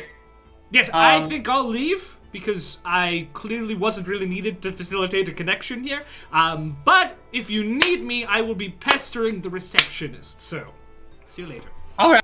Oh, we're gonna meet at Old Spooky's tomorrow if you want to come. Oh, I owe Old Spooky about 500 gold pieces, so I can't really go anywhere near him right now. Yeah. No, he'll get you. Yes. Yeah. All right. Bye. Well, bye. And he sort of jaunts off, Jangled slowly marching in tow. I have Well, a couple questions. okay. For who? Me? I mean, I guess you could answer. What? What do you mean, what? Guys, I talked your ears off about making a new friend, and then you were hiding one. It hadn't come up yet. We we talked met- about friends. Well, you were talking our ears off, so we couldn't get in there with the. We made a friend, Everett. We found a new cult. We killed a bunch of people. Guys, this is stuff I want to know. Right, If I'm not right. talking too much, just do a harvester slap, you know? What? No. Or just Wait. like pretend. Wait, do a what? A harvester slap? Yeah, what? You need Well, it's to like elaborate. a slap. What? It's like a slap. Okay. Why is it With the called back harvester of the hand. slap? Why is it called that? I like to go into my memories and see if I can come up with this All right. as a thing that exists. Make a history check. Yes. And I'm going to roll a percentile die. Natural 20 plus 8. 28, baby. I'm going to roll my percentile die. Yeah, okay. Harvester die, yeah, harvester slap. It's part of the harvest dance of one of the smaller towns of Bergen Coalition. Basically you have 3 members who do the dance, and the dance sort of acts out like lovers, and then somebody comes in to try to steal one of them away, and then you do the harvester slap, and then you go back into your dance. That's what that is. Yeah, we were celebrating the harvest as part of the Bergen Coalition celebration. Back a couple moons ago. I used to do that slap all the time. I know exactly what you're talking about. Heather looks at you. You do? I mean, Yeah, it's a thing. Tether, you know what you're talking about has nothing to do with the Bergen Coalition.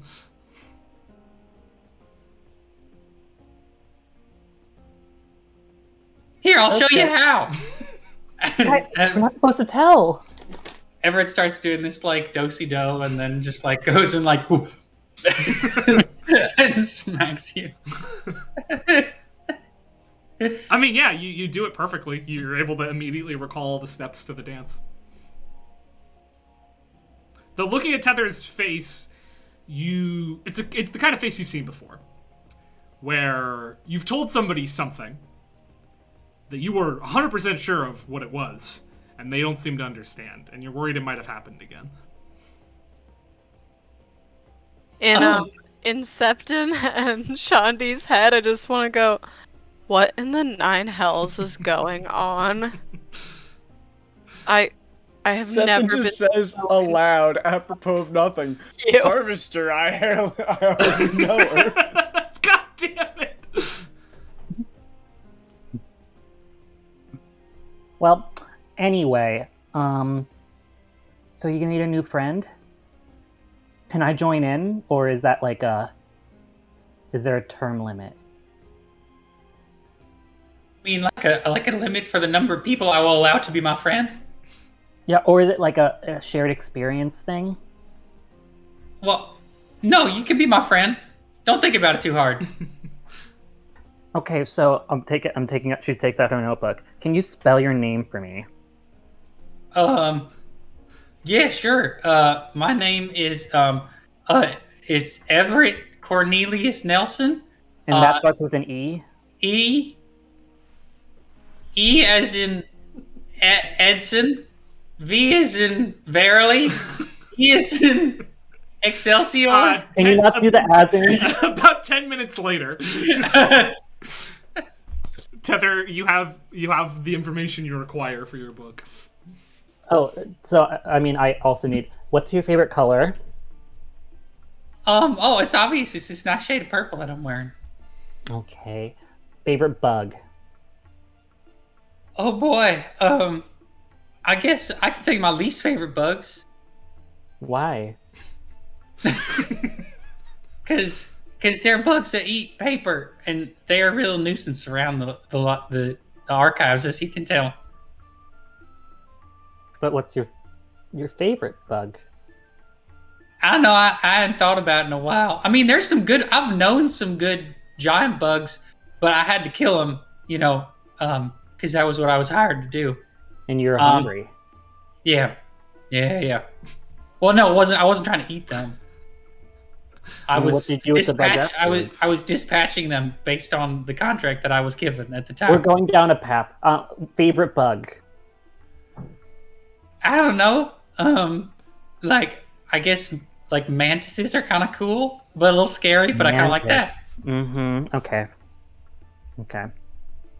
Okay. Cool. Wait, what were we doing again?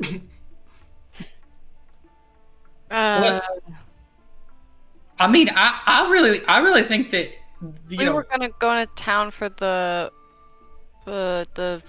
pastels. Oh well, we can go to the wheel market. That'd be really fun. I mean, they have really good food. I mean, I guess I haven't had a lot of food, but in a while. But from my memory, they have really good food. And then we could go to see Zaroon. Because he does a lot of spell stuff. If you guys are into that, I don't know. He's like he doesn't talk much though. And we could go. I could just like list off a bunch of options. Oh, you know what we should do? I got an idea. So one of the things that I do, and I don't know what to do, is I'll go and I'll read the newsletter, and then sometimes they have like local events that are happening, and we could like go and like do one of those. Also, we could see if we made the paper. Why would you make the paper? We killed a bunch of people. You get paid? Oh, no, like, we'd be on the paper. The paper would be written about us. We made the paper. Okay. Probably add that one to the book. You made Yeah. it. We made it. Yeah. That all sounds real cool. I mean, I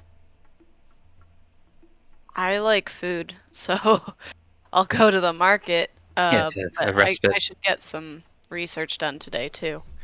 A respite from the clam chowder would fuel the brain cells before jumping back into research. Oh, I don't there. Let's go to the wheeled market.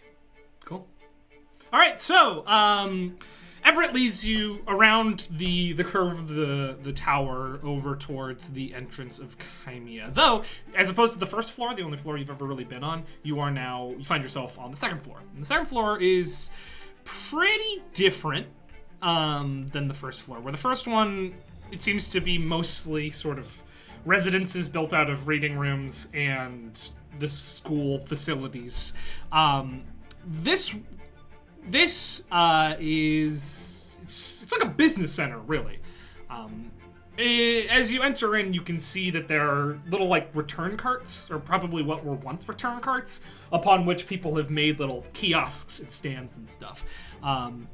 You pass by all sorts of people. It's got a pretty calm energy. You've seen like an outdoor market before, and this is similar to that, but this doesn't seem like that. People aren't screaming out their wares. They aren't competing with each other. In fact, the vendors seem to like be chatting with each other and having a good time. There doesn't seem to be a whole lot of market competition here. Everybody does sort of their own thing, and they don't really get in each other's way. Would we call that marketition? I don't know if we would call it that. But as Everett leads you into this area, the wheeled market, and up to one of the folks who looks to be selling some fresh-baked pastries.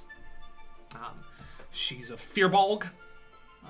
She's got sort of black fur, I guess, on her head, big blue eyes. And as you approach, she says, "Oh, welcome back. Good to see you."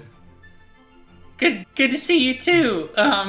Just a pastel for me, and then if you have one of the newsletters, I'd love a copy. Oh, sure. I just finished doing the crossword, if you don't mind.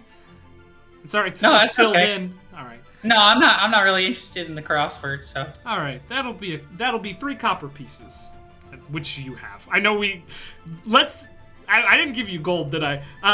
You got 100 gold. That's how much you have. Great. And 3 copper, but not anymore. And she puts the pastel on top of the paper and hands it over to you. Have a good day. You gonna? I guess you probably won't be at the announcement then later today. Oh, sorry. I don't know if I've been paying attention. I've spent a lot of time in my room. What's happening? Apparently there was a calcified attack last night. Stoics are gonna make an announcement about it midday today, but you probably don't want to be there. Yeah, no, I think I should avoid that. Don't they always just say the same thing every time, though? They do. So it's not much of an announcement. Probably not. But hey, might change eventually. Might change eventually. It's the only time we ever get to see that high brother Zur either. Not that he's much of a looker, but... Yeah. Well, thanks so much. Yeah. These are my friends. By the way. They're in town for the first time. Welcome. Yeah. Hey, I've got pastries if you have any interest in purchasing any of those. Fresh baked this morning. Now, I was trying to think. I've been here a while, so like sometimes I forget. But like, if you were to take somebody like one place in Chimia Village, just to like show them, what it's all about, because I think it's pretty special, Oh, where would you take them? I'd take them up to Paper Pastures, probably. I didn't always live here in Chimia, and I know the thing that amazed me the most when I got here, them Paper Pastures. All right, maybe we'll go show them the Paper Pastures if they're not too busy studying. These are bookworms. I think there's a storm on the way, but you could probably make it up there before it starts coming down too hard. Thank you kindly. I'm gonna go take a look at this. See how you did in the crossroads. Check your work. I'm real good at the crossword. You can count on that. And have a great rest of your day, friend. Everett's gonna go find a place to like kind of just like lean up against a wall or sit. Yeah, I mean, there's like benches and stuff. Great, yeah. Bustle isn't the right word for this part of Chimia Village, but there's certainly more people here than you've seen gathered in any place in the archives. Every now and again you spot a green cloak or an olive green cloak, but it seems primarily just like this is where the people are. This is their market. Everett's going to chat out and just like start reading the newsletter. Cool. Yeah, you start reading the returns post.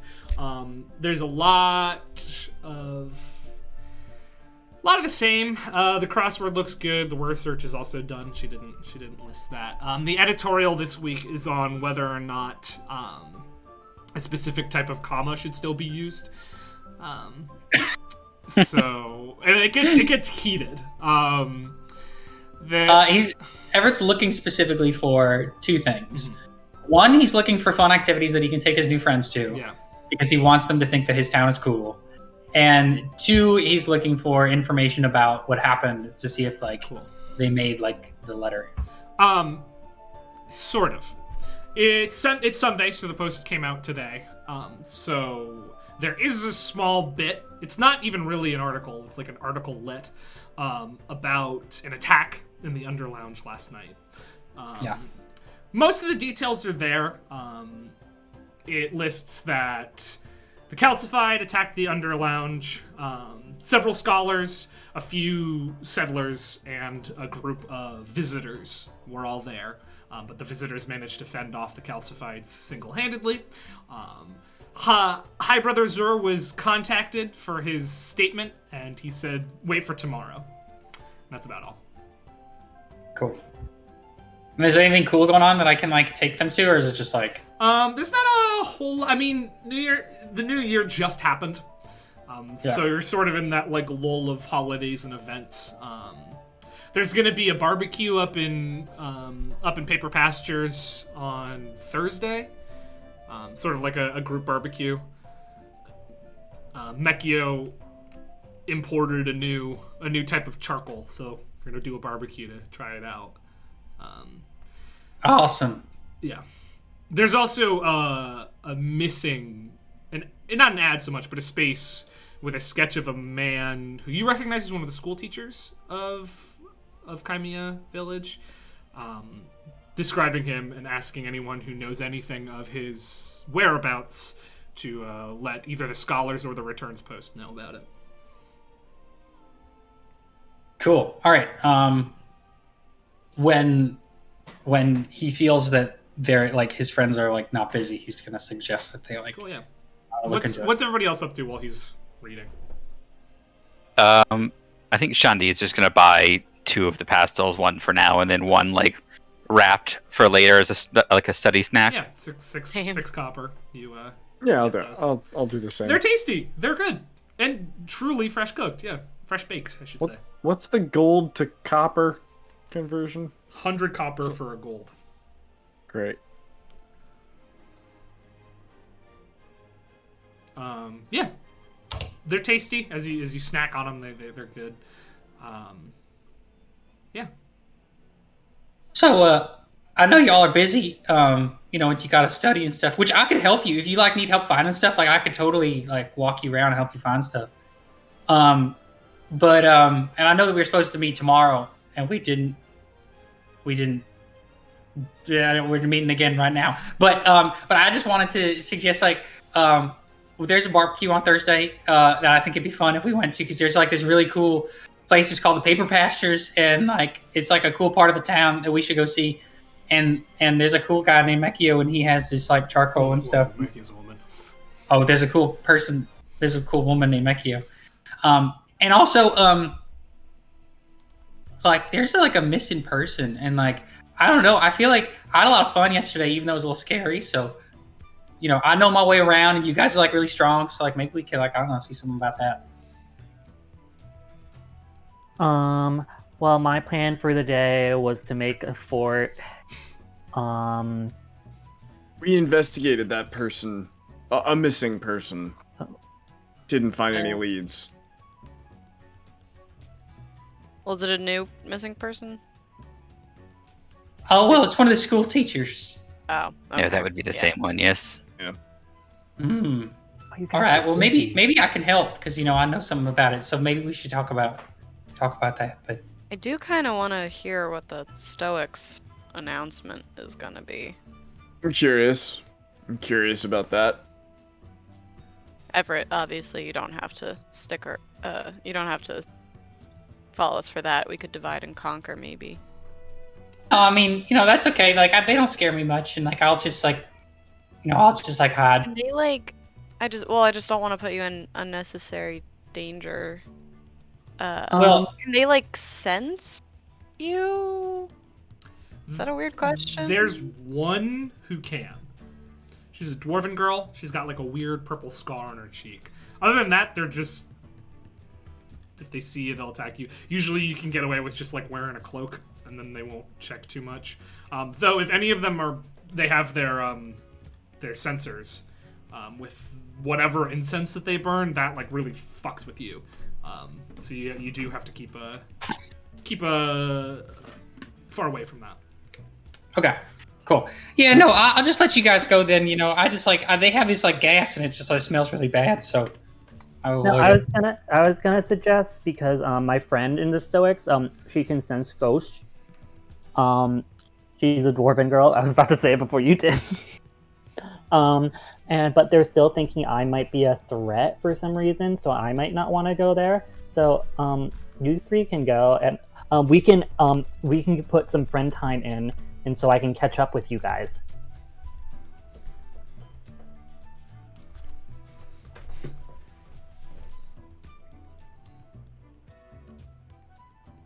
Yeah, no. Sorry, I'm chewing. I always turn my mic off. The pastels are really good. Yeah. You see, your friends are all eating them. It's food time. I mean, sounds good to me. What time is it now, and what time did it say the announcement would be? Right now, Or do we even it's 11 a.m. The announcement didn't specify. But you do see people making their way towards, the center of the tower, so... Well, and I suppose it's that way. We can meet back at the archives. Or the library. We're in the archive. I mean, the whole thing's the archives.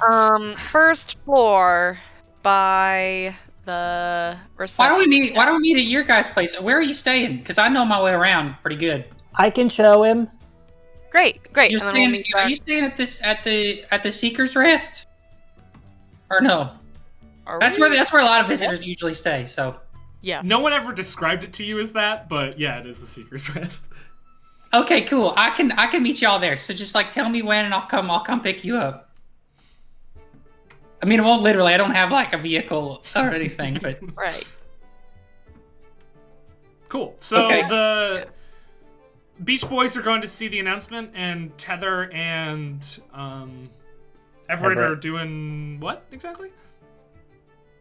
That wasn't discussed, so I guess we can do an awkward standing in You silence. just stand there. Yeah. We can build a Realize fort people are- together.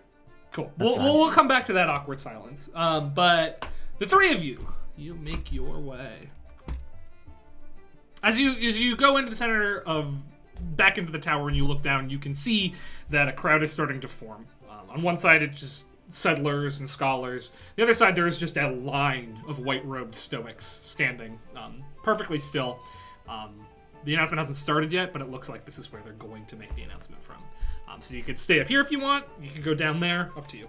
Might be hard to hear from the height that you're at, though. Are there available is there available standing room down there, or is it crowded at all down there?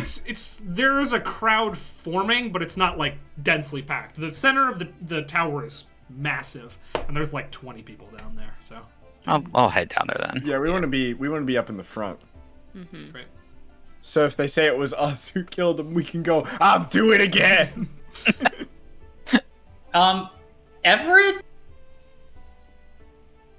Everett is gonna look at Tether before this starts, and Everett's gonna say, "Hey, I really do want to be your friend. I want to spend time with you because you seem pretty cool. Although I don't know what your bug thing is, but I'm sure we'll figure that out. But I feel like, because of my new friends, and the sort of empowerment they've given me, like I don't really want to hide no more, and like I want to see what these like fuckers are doing. So if you don't mind, I'll walk next to you. Can you just like walk towards what's happening, and I'll just walk next to you. Okay. And I'm gonna as my action, I'm gonna use etherealness and just invisible. I'm on another plane. Oh, I didn't know you took etherealness. I took etherealness, incorporeal movement, and positively charged. Oh, you changed it up. I took all everything that I told you I was gonna take. I took the opposite. I went and I looked and I was like, no, I want exactly the opposite of this, and I changed them all. I was gonna say, I was like, oh, okay, cool. Yeah. Yeah, you find yourself on the ethereal plane.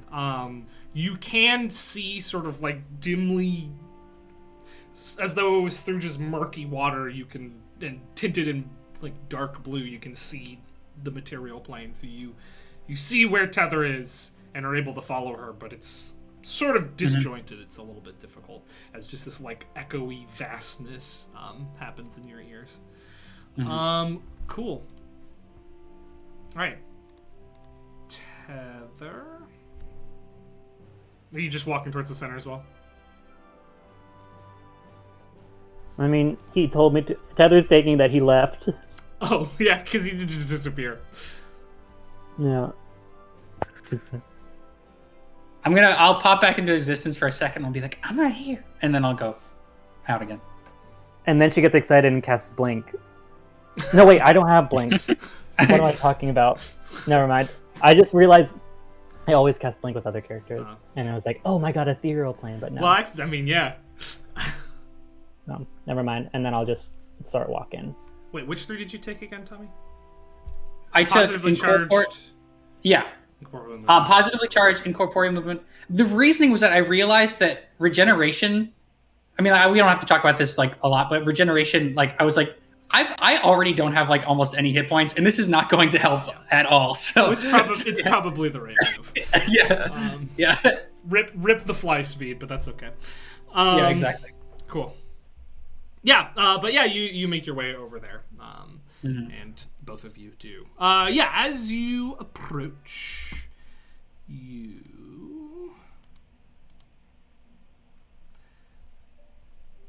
the line of Stoics, is standing tall. Though Tether, you can make out your friend, Sister Asher. She's on like the far left end, standing. She's almost like hidden behind some books.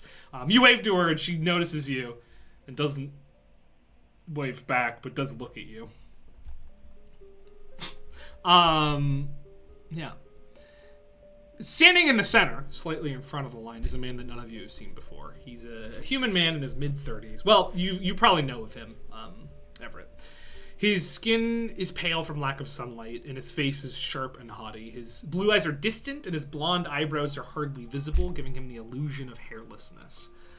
Everett, you can vaguely make him out from the ethereal plane. This is High Brother Zur, the current leader of the Brotherhood of the Penitent Stone. Not the first, won't be the last, but the current leader, the very least. How long has he been around?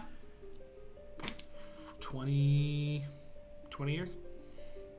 He hasn't been the leader for 20 years, but he's been here for probably 20-ish, as long as you can tell. He's been the leader for like 8 or 9. The High Brother. Cool. He's standing there, his arms just sort of folded in front of him. More unmoving than you've seen a person stand before. Usually when people are standing still, there's sways and twitches, but he's like solid still. Almost apropos of nothing. After like 5 minutes of you being there, he begins to speak. The Brotherhood of the Penitent Stone has been made aware of another reprehensible attack by the Calcified, an extremist group with whom we claim no affiliation. Thankfully, I am told that the only casualties in this attack were the calcified themselves, thanks to a brave effort on the behalf of a group of outsiders. And as outsiders, you can feel his gaze sort of lock on you briefly. A wave. And then it goes back to unfocused.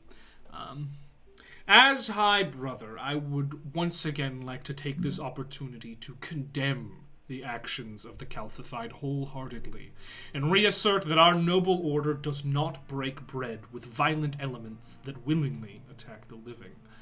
Should anyone doubt this claim, I am more than willing to, as I have, in all such cases, open the hallowed halls of Stone Solitude to any and all who would like to investigate them. I am confident that none shall find any indicting evidence, as we have nothing to hide. That is not the only reason we have gathered today. The second is to address the rumors of a new batch of disappearances. This one quite different than those carried out by the repulsive and unholy undead of this place. Some rumors claim that those who disappear soon reappear, but not as yourselves. Not as themselves, bereft of thought and personality. I have come before you today to publicly declare what your scholars are too afraid to. These rumors are true. At this point, he gestures with one hand, and there's some sort of like movement in the line behind him, and a figure with a burlap sack on their head is brought forward. This man was found wandering the corridors in front of Stone Solitude last night. When questioned, he was unable to respond in any way. Some of you may know him. And he rips the bag off of his head to reveal Mikhail Surin, the schoolmaster, looking unwashed with just a faraway look in his eyes. He is one of your so-called teachers, once fond on seeking out useless knowledge and consorting with unholy information. He now stands before you inert as the floor we walk upon. Scholars and townsfolk alike have been claimed by whatever did this, losing their ability to think, speak, or function, but not one member of our noble brotherhood has been touched. As such, I can only think of one possible explanation. The Stoic of Stone has had enough of your blasphemy. You spend your days cavorting upon his sacred ground, bastardizing its purpose, and finally your punishment has come. And at this point, a half-orc, dressed in the robes of an archivist, says, "Let him go, fanatic!" And Zor will respond, "I've no use for this empty sinner. Take him!" And push him forward. Mikhail takes a couple steps forward, but just like sort of falls onto the ground. Doesn't make any effort to get up. But the half-orc who just yelled sort of runs forward to grab him and pull him up.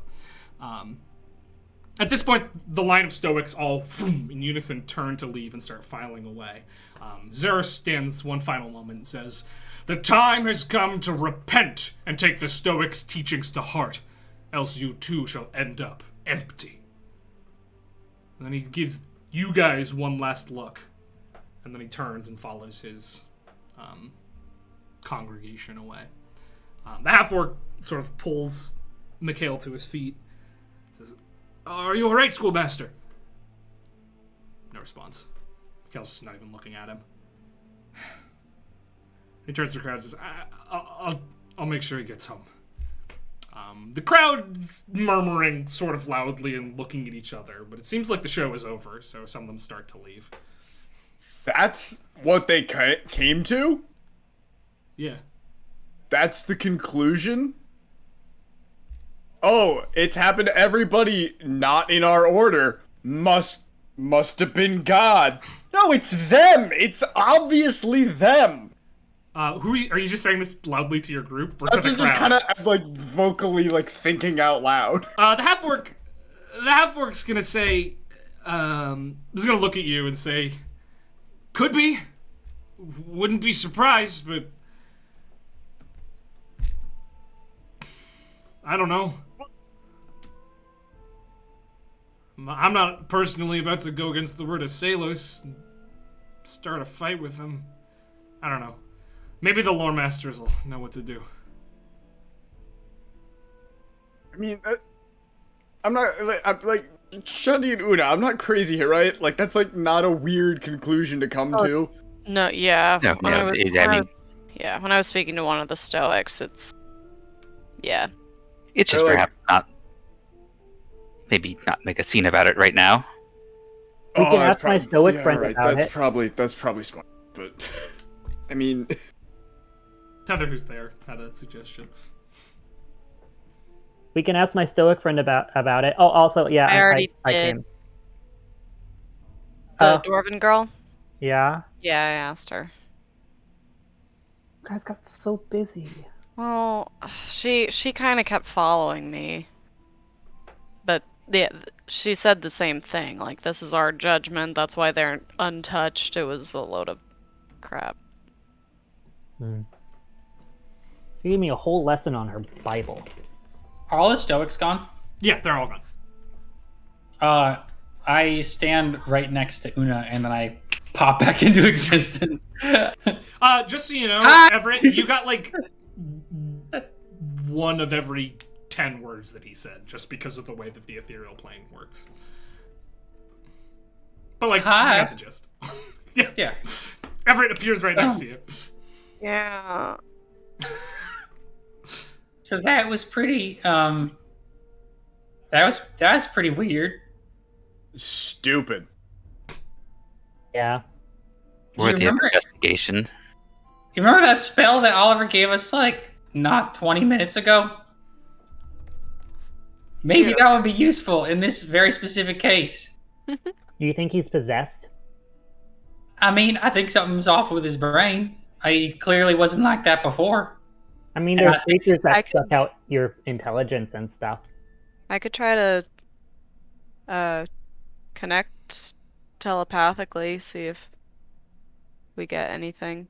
Yeah, I mean, where do we see the orc still going away? Or? Well, at this point, he started sort of making his way in the direction of Chimia, with Mikhail's arm over his shoulder. Yeah, we might as well if nobody else can help him out. Can I just say something real fast? You can say anything you want.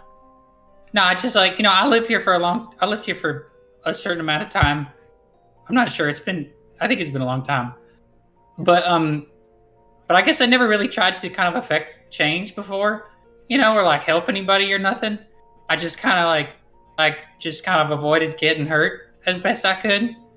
But like, you guys make me feel like maybe I could like help change some things around here. Because I know a lot of good ghosts, and I don't think they deserve to get hunted all the time, myself included. But I don't know. I think maybe like if I could help, save this guy, like maybe I could help convince some people that, that ghosts are like good, or like can help people. Well, normally I would say don't team up with us. It'll get you killed, but you kind of passed that, so. Wait, he's dead? Oh, that's Yeah. right, Tether. You wanted to learn more about death. I knew it didn't exist. I mean, this is technically a form of death, right? No. I'm sorry. Is that offensive? And is that offensive to me? Yeah, I mean, No. to like talk about you as like, oh, he's dead. I mean, who hasn't been dead? How did you I die? feel- Oh, To be fair, a handful of us have been dead. yeah. Una. In fact, Una's the only person here who hasn't been dead. Maybe that's why she's afraid of ghosts. No. No. How do ghosts become ghosts? And No. is it certain people, or is it just like a thing you have to do? And how And is long that ago an have you offensive been a question? ghost? Hey And guys, how- we don't want to. I don't think we want to lose track of Mikhail. Thank you, Una. Una, Who? as you look These over are- towards Mikhail, you notice something. Uh-huh. Perception check. There's a figure. Oh, A well-toned woman with blonde hair hanging over her face. A figure you've seen before. But somebody Huh? walks in front and she disappears. You've seen her corpse. was she one of the people we killed? What? This is the assassin who followed you through the Underdark. Oh no. No, come on. Who see? Everybody sees And that's it? where No, we're gonna Una, end it today, folks. Because you have your high ass perception. I mean, You catch it because you're looking over for Mikhail and you just see that, Right. and then you blink and she's gone. wait, did we see her face? Ever? You didn't. Gold mask on the top half. Oh, you couldn't see the okay. top half of her face though. Her hair was hanging down over it. Sort of like but it was grudge style. definitely- It was for sure her. No, not the No! What? So Una, Okay. Una, as she's saying we should look for Mikhail, sort of just trails off briefly. Hello? Hold on. So Una's gonna be silent because Chelsea needs to type stuff, but Una's just gonna be silent. Una just stops talking. Una? Well, anyways, I have another question about things that may or may not be offensive. Because Septon and I were having this discussion last night. Wait, what? Is the whole sheet thing... I have no memory of this discussion. And she was like right next to him. No, she was just over in that direction, sort of behind, next to a bookshelf. Yeah, and Is it's the- like the whole boo thing real? What do you mean? And are all these questions offensive? No, here's what I'll say. I mean, think about all the fun things that you could do if you were me. You know, I do them all the time. I just scared Una. That was intentional. I mean, like I know I didn't announce it or anything, but that was like a little bit intentional because it's fun. So if you want to take part in that, you know, be my guest, I guess. God, I hope I get to be a ghost when I die. And can you can have that become a arranged. not ghost? What? Because you can turn into ghost, can you turn back out of ghost? Can you go ghost? I cannot go ghost. I don't know what that means. Do I know what that means? You could make one of your history checks if you want.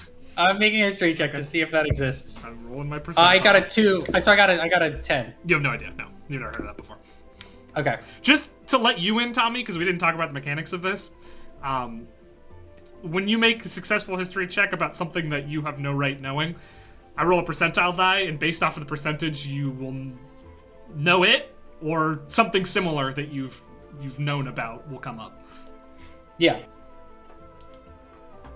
But yeah, Well- this one, yeah, you're like, I don't know what that is. I've never heard of that anywhere. I don't know what that is. But I mean, I'm not really offended much, but I don't think about my ghostliness that much. I mean, you know, I guess sometimes I forget that I'm a ghost.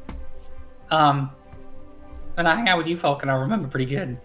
But like, was it like a thing that happened? Or were you like dead for a while and then became ghost? Or did you like choose to want to be a ghost and then when you died you were ghosted? I mean, I remember I have all these stories from my life, and then I just kept living one day. Oh, this project is gonna be so good. I just kept living, but then I could walk through stuff. And then I had this book, and that's basically all I got. Wait, is it stone here? Here, no. Back in Chimia Oh. Village, yes. Okay. I'm about to disprove death. Anyway, Una, what are you doing? I'm gonna actually go towards where I saw her. Una just sort of... I think And- probably... You guys might notice it, but it's while you're having this conversation about what makes a ghost, Una just sort of heads away from the group. She disappeared, like, behind a bookcase. I'm gonna go where I think she went. Alright, make a perception check for me. Or investigation. Investigation. Hey, they're the same.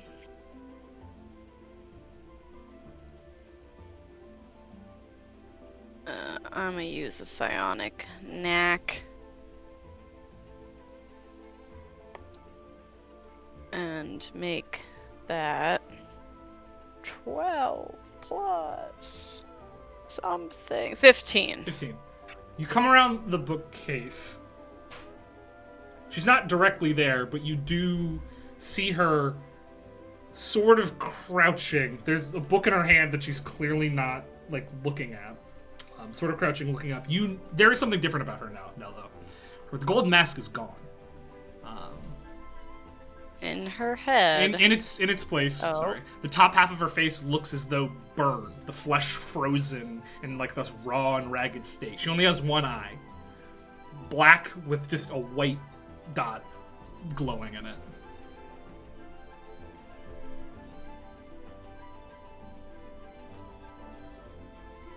In her head? In her head, I just want to say, Johnson? Johnson's voice replies, Una! Damn. Not great at hiding in this body, am I? You absolutely terrified me for a second. But... at this point, Johnson / Anise stands up and sort of doesn't make his way towards you. Just sort of stays there, expecting you to approach. Oh, I don't get closer. I don't know. Okay. How's it going? Well, it's an interesting body. Yeah. Sorry, I can't see you. Could you come within 10 feet of me? You can't, yeah, sure. You can't see me? Yeah. And as you come closer, Johnson, who's sort of just looking around and then like focuses on you. Sorry, that's better. Yeah. It's an interesting body. Got two ways of seeing. One of them is really good, really close, and the other one's decently, really far away, and that's kind of all I have. Wow. As he speaks, it's not his voice, though. Right. It's her voice that you heard briefly. Actually, I don't think you ever did hear her voice, but the boys heard briefly right before they killed her. This is freaky. Yeah. I woke up. Well, I took a tumble. Shandi, Yeah. I'm glad I did see that Shandi made it, so that's good. I'm glad there was a point to that. But I took a tumble and I woke up like this. I assume my body didn't make it. Do I have the body? No, turn ticket. Oh. Fuck! Oh no! That's gonna be an issue. Turn! I woke up like this, and I wanted to make sure you all made it, so I made my way here. You noticed that slung sort of across his back is where somebody would sling like a knife sometimes. He's got his sword. His bone sword. Yeah, that's it. Bone sword. He also has just like an open but not bleeding wound in his throat where Shandi dealt the killing blow. This body was kind of beat up, but I sort of regenerated the broken bones, and it works. Didn't know that this would happen, but here we are. You know, Tether's actually doing a project on, like, death and Yeah. other things. About that, Una. Did Turn die? No, oh my gosh, no. He left. Why? I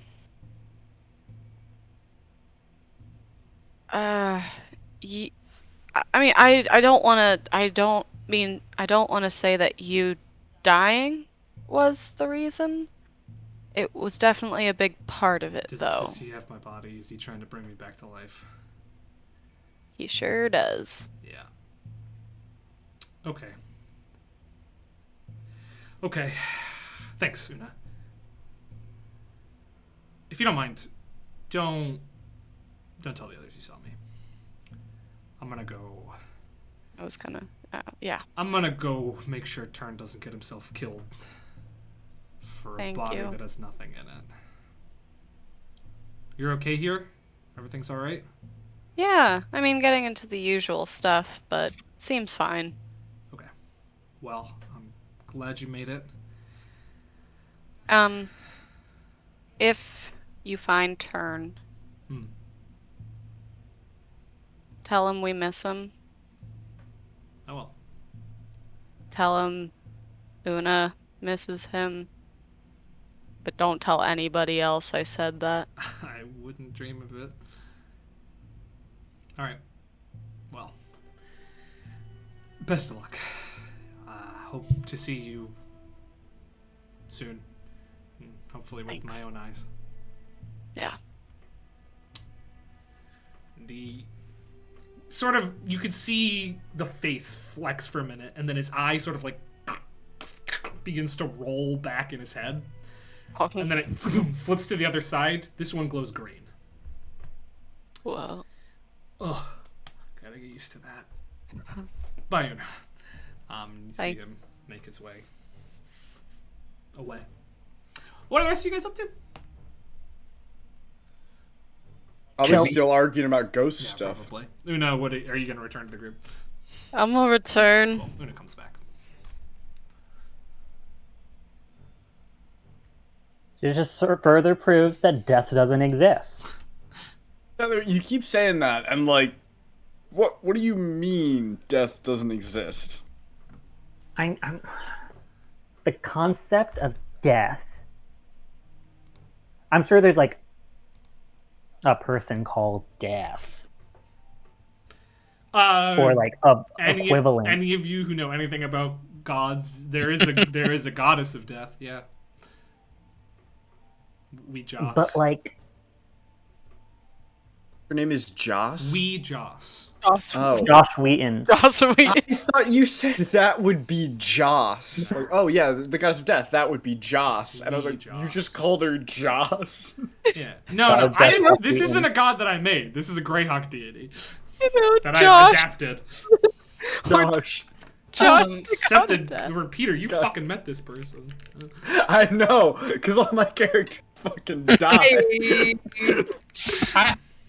I can tell you, Tether, as someone who's outlived a lot of people, death is real. I know the person death is real, but like souls go places after the body like conks out. So your point is that no matter how long someone is dead, their soul is somewhere and in theory could be found? Yeah, and they're even if they're not really doing it like alive people, they're still living. No, Interesting. I mean, maybe you're right, because like, you know, I guess I'm not dead. I mean, I am dead, I guess. I'm All I undead. know is everyone I wanted not dead is not dead. Johnson's We've dead. We've Heather. been. He's not. Oh, I thought you were talking to me as a character. No, Tether fully believes Johnson is alive because he came back one time. Cool. Yeah. Here, let me show you something. And We've had some lucky calls. Close calls. Like, we've been very lucky. Or fortunate. Everett picks up Lil Shadow and says, when Lil Shadow first got here, he had a bunch of little brothers and sisters. And they all died. And they're not around anymore. But Lil Shadow's still here. But they've been dead a long time now. But they're just on another plane. Starts doing something crying. else. It's gonna be all in. It's gonna be all in the project. Okay. Well. So, I mean, do y'all want to go up to see old Spooky now? Who? Kind of. We're gonna go play games with a ghost. Oh, yeah. Okay. We're ghost gambling. How long does a game of Cobaldia? Cobaldia take? I don't know if you've It's like- ever played Cobaldia, Everett. Probably like an hour. Oh, okay. A really long one could go longer, but They do have to get back to studying. You mind if I ask how old you guys are? 75. No, wait. Around. 16. Somewhere around there. 16. Yeah. Okay. 78. Oh, wait. Apparently, my creator says I'm 17. Sorry. Okay. Yeah, I was just thinking. What'd you say? I don't have an exact date. Septon does that in character. Goes 75. No, wait. 78.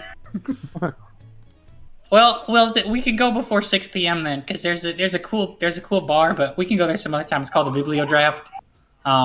It's run by this Goliath. He's like the biggest person you ever seen in your whole life. It's pretty cool. But you're not allowed to go there after 6 p.m. because you're not old enough. They let me stay because, well, I was under 18 when they met me, or at least they thought I was. But then I stuck around for like 15 years, and they were like, "You're probably old enough." Anyway, let's go see all spooky. Cool. So, Everett, you lead them up to the very top floor of the main tower. Move aside the rug, go down the trapdoor into All Spooky's game room. The first thing that hits you guys is the smell. It smells like mothballs that became sentient and had beautiful families with other mothballs. It's just like musty and dusty and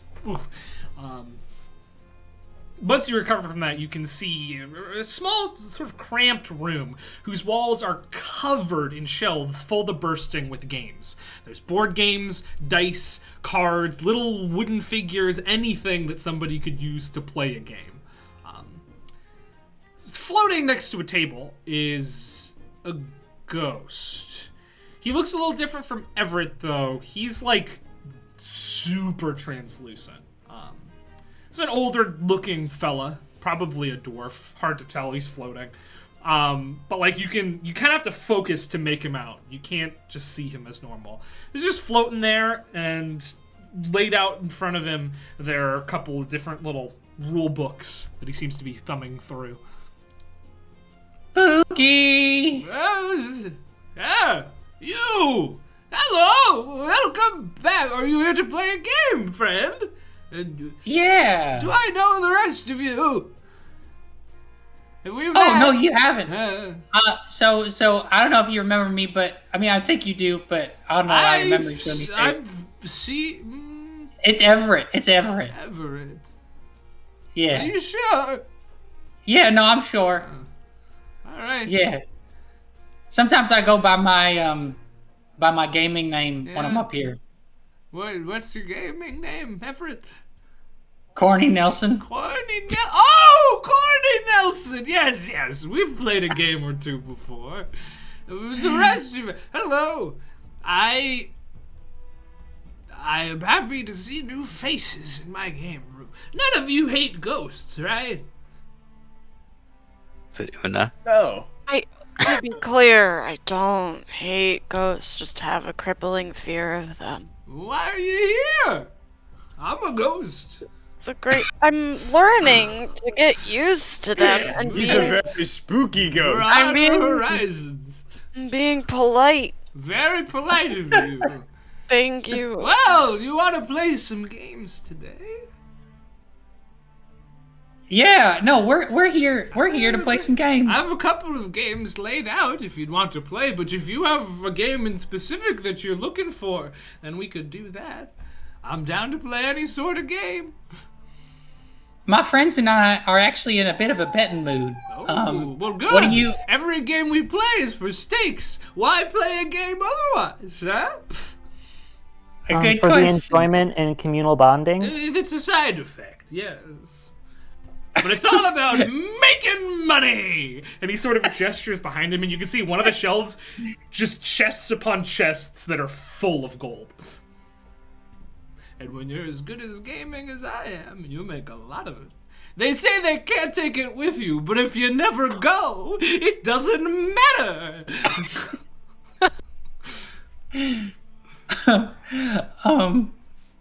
Well, so you got that gold. Now, have I been hearing have I been hearing tell of something special that you've been putting up? Oh, you're talking about the rock. Yeah, I think I'm talking about the rock. And he sort of turns around and starts just sticking his hand through the chests and rifling around. Oh, yes. And he tries to pull his hand out, but you hear a thunk. He's like, and opens it up and lifts his hand through. And he pulls out a gem. A gem of sorts. It is...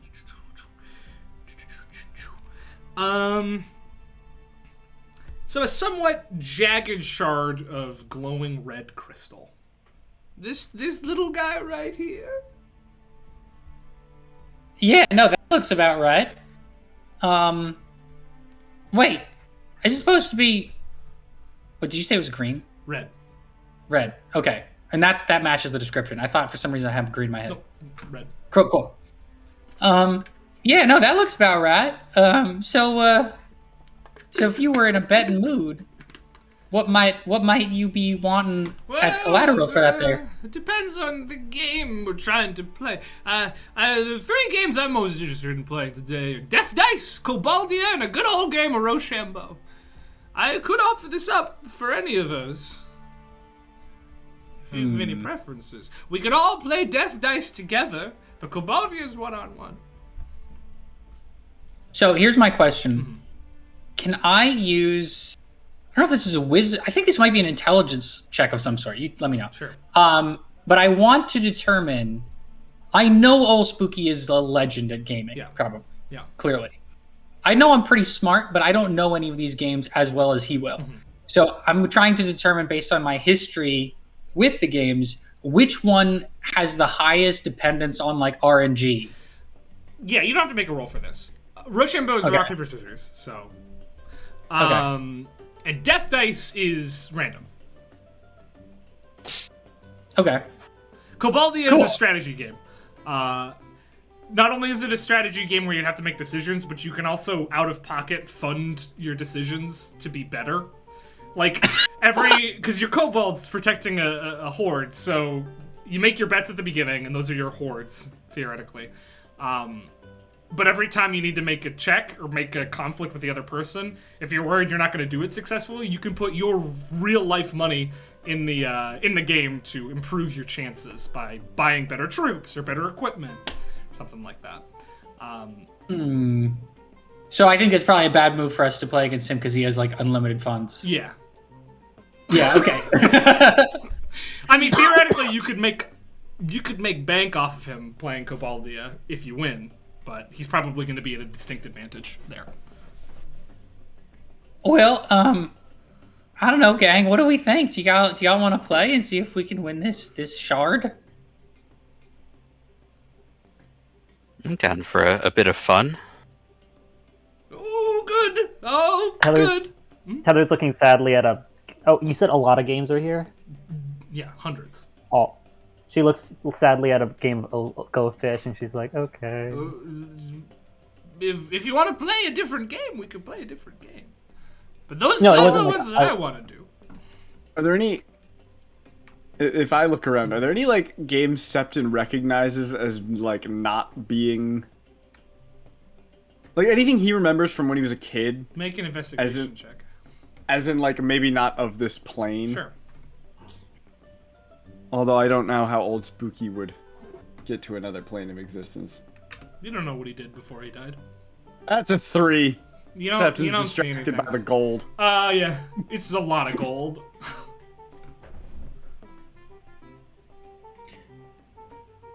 Maybe if you want to play, we can play. What are you thinking?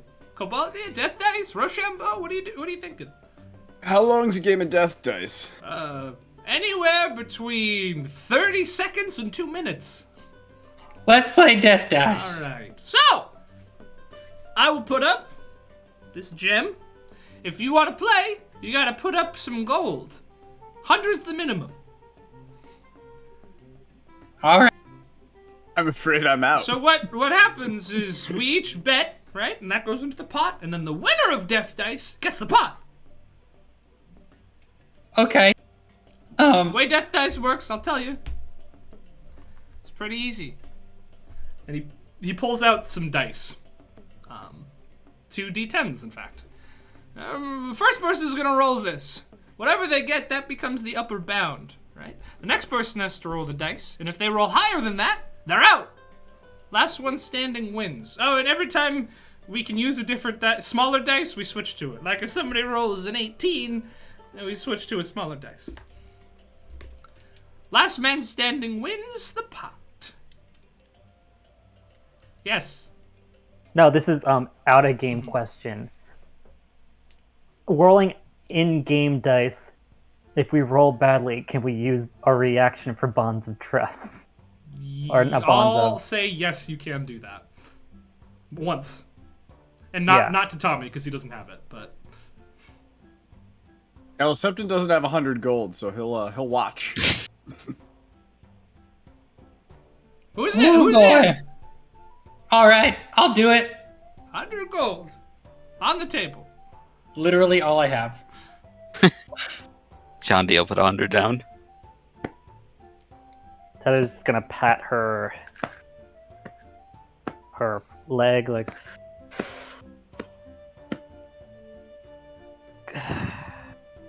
Oh, come And she sits down next to Septon. Oh, come on. It's fun. It's fun. It's fun. Do you not have enough? Spooky, I'm a little low on funds. How much do you have? 79. All right. I'll give you 30 gold, and you can join. All right. Put 70 in, I'll put 30 in. That's yours. All right. You really love the game, don't you? Oh, old I Spooky? do. Septon's in. Oh, what, the two of you? Not enough? How much do you have? I just don't. All right. Okay. First things first. 75 platinum jingles. First things first. And he passes, he holds up the d20. When a roll to see who goes first. I got a 20. Shit, dog. 14. 2.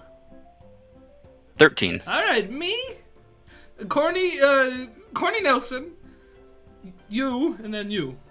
Sean D. Septon. All right, I'm gonna make the first roll. Are you ready? Yeah. That is a 68 to you, Corny Nelson. Roll. All right. Roll D100 and hope it's lower than 68.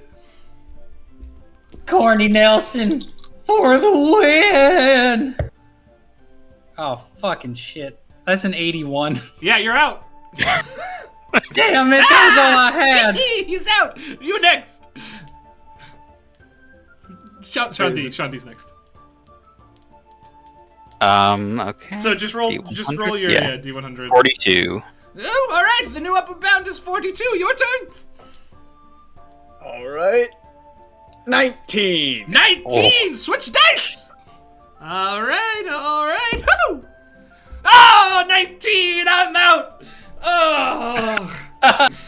Hey, you next. Roll D20. 15. 15. Ooh. Who's gonna take it? Which one's gonna take it? Come on. 19. You're the winner. Congratulations. Yeah, you get 300 gold pieces and a mysterious gem. You want to play again? We should play again. 300 including the one I put in, right? Yeah. I'm going to pass the gem to Corny. Oh, thanks so much. You have more use for this than I do. Question, Old Spooky, now that we've played one round. Yeah. Do you happen to trade in memorabilia, plushies, knickknacks, novelties, toys of any sort? Did someone send you here to ask me that? Oh no, I'm just a collector. Starting my collection. I do happen to have something, my most prized possession. Go on. I'm deciding whether or not you deserve it, but you did win the game, so Lady Luck has got her fingers on you. I think you deserve to meet the Admiral. And he turns around and goes, he floats up to the top shelf, and he reaches behind one of the chests, and he pulls out maybe the most beautiful stuffed animal you've ever seen. It's a kraken. Oh. It's easily the size of your chest. It seems to be woven with gold thread. He brings it back out, and he puts it on the table. Meet the Admiral. Hello, Admiral. I see the look in your eye. You wanna take the Admiral home. I'm gonna turn back to the group. He's right. I do want to take the Admiral home. You're gonna have to play a game for it. Well, I don't have any money left, but Shandy will yeah, slide by all 100 means. gold back. Oh, you want to play Death Dice again? We could do that. Yeah, Shandy, this one's on you. I'm fresh out. We could I'll play slide Death- 100 gold to Septon. Wait, what? No, I'm not in this. Oh, yes, you are, This Septon. is between you and Spooky and the Admiral. Fine, I'll take my 100 back. We can play a different game if you'd like. Oh, no, I'm feeling confident in my dice today. All right, roll the determined order. Oh, 14. 14. Oh, roll again. 19. 16. I'm going first. All right, here we go. Ooh, 16. Good luck. Fine. Roll a d20. 16. Does anyone want to use your bonds of faith to let him re-roll that? Yeah, sure. I raised my hand Others. first. Yeah, Tether, for the first time in the campaign, used bonds of trust on this. Wait, Blake, you said you put them in on Foundry. Where? I might not have put it on your sheet. I'm sorry. I'll do it right now. My guy. I'll do it It's right now. 19. Oh, rip. Looks like you didn't trust me. The Admiral remains mine, and he pulls the 100 gold towards him. One more, just one more. All right, roll to see who goes first. 19. Two. Tetherline, I'm should going we stop first. this? Yeah. That is 90. 60. 33. Ah, 50. It's minus another 100 gold. no. Should we? I mean, What do you say? Are we going his- again? Sean. I mean, it's his money. Okay, last one I promise, and then I'll just go to town and see if I can buy a plush there with what money I have left You'll after this. never get a plush as good as the Admiral. No, Roll don't to I see know who it. goes first. 3. I'm gonna put on the fight music because. 10. All right, you're going first. Let me put on 6 minutes of drums real quick. This is so unfortunate because Winfield usually always rolls low. I know, right? I know, I should be using my actual dice, because I've been rolling high ever since I started rolling in Foundry. All right, you're first. Go ahead. 80. 80. He rolls his dice. He looks at you. He looks at the Admiral. 89.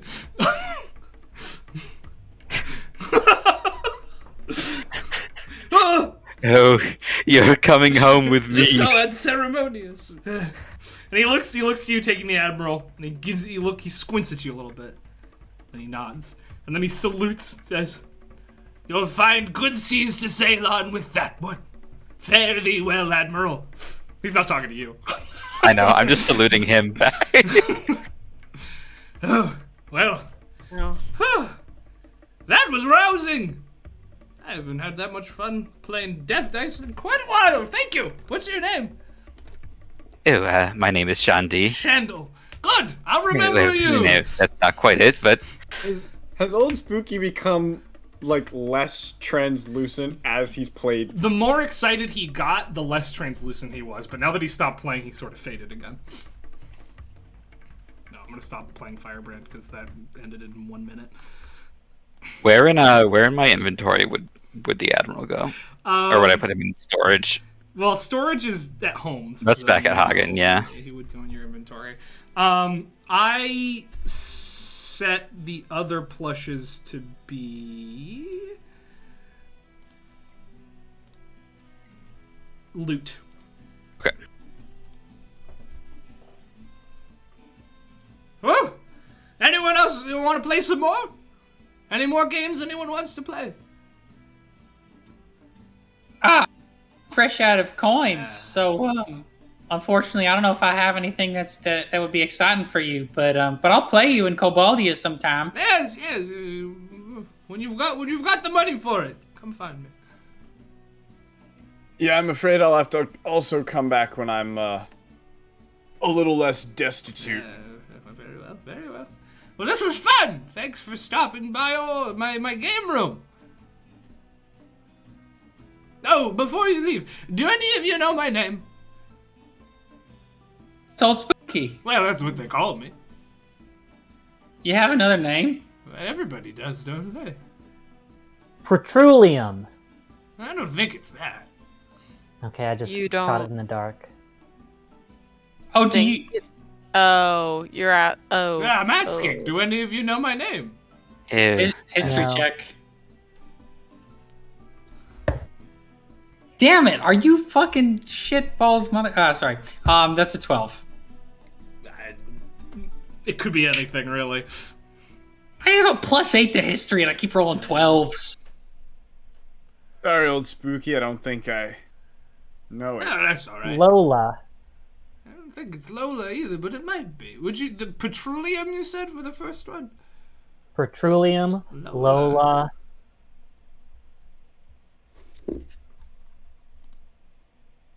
Una. No, It could be any of those. Thank No, you. that's Una. That's Una. Aruna? All right. Yeah. Well, thank Is it Balthazar? Balthazar?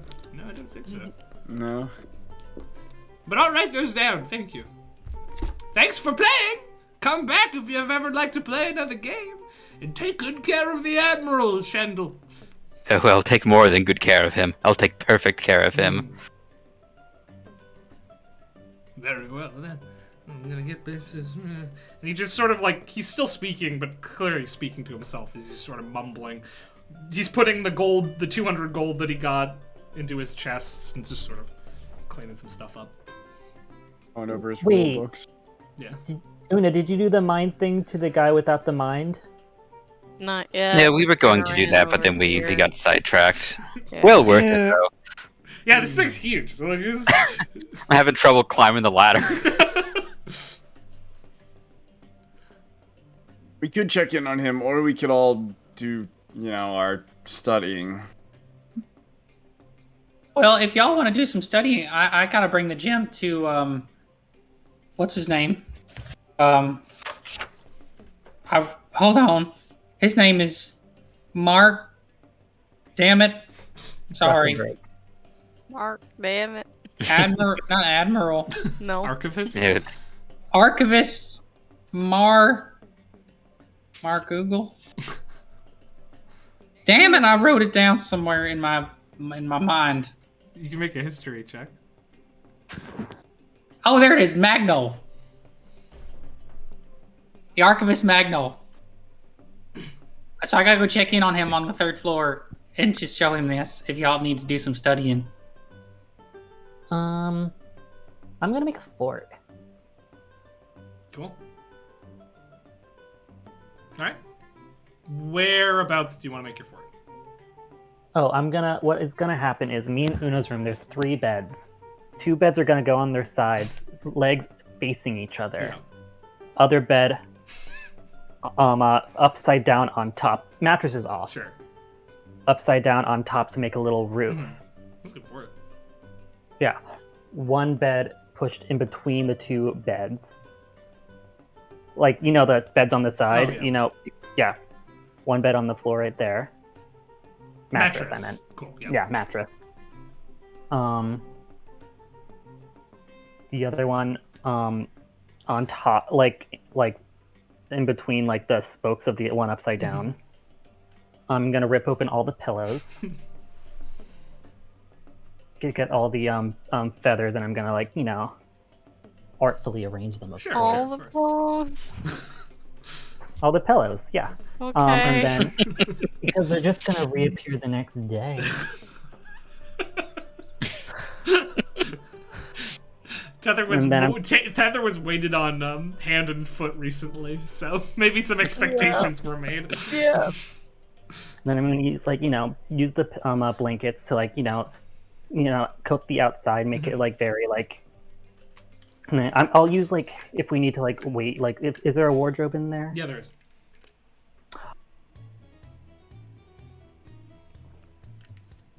Okay, no. Mattress in between the spokes, not there. Wardrobe on its back, on top of the spokes, and mattress inside the wardrobe. Okay. Cool. And then, do I need extra blankets? Because I can take the boys. No, you've got enough. There's extra blankets and stuff in the wardrobe. Okay, cool. Cool. Yeah, you make it for it. You're going to the third floor archivist office. What are the Beach Boys doing?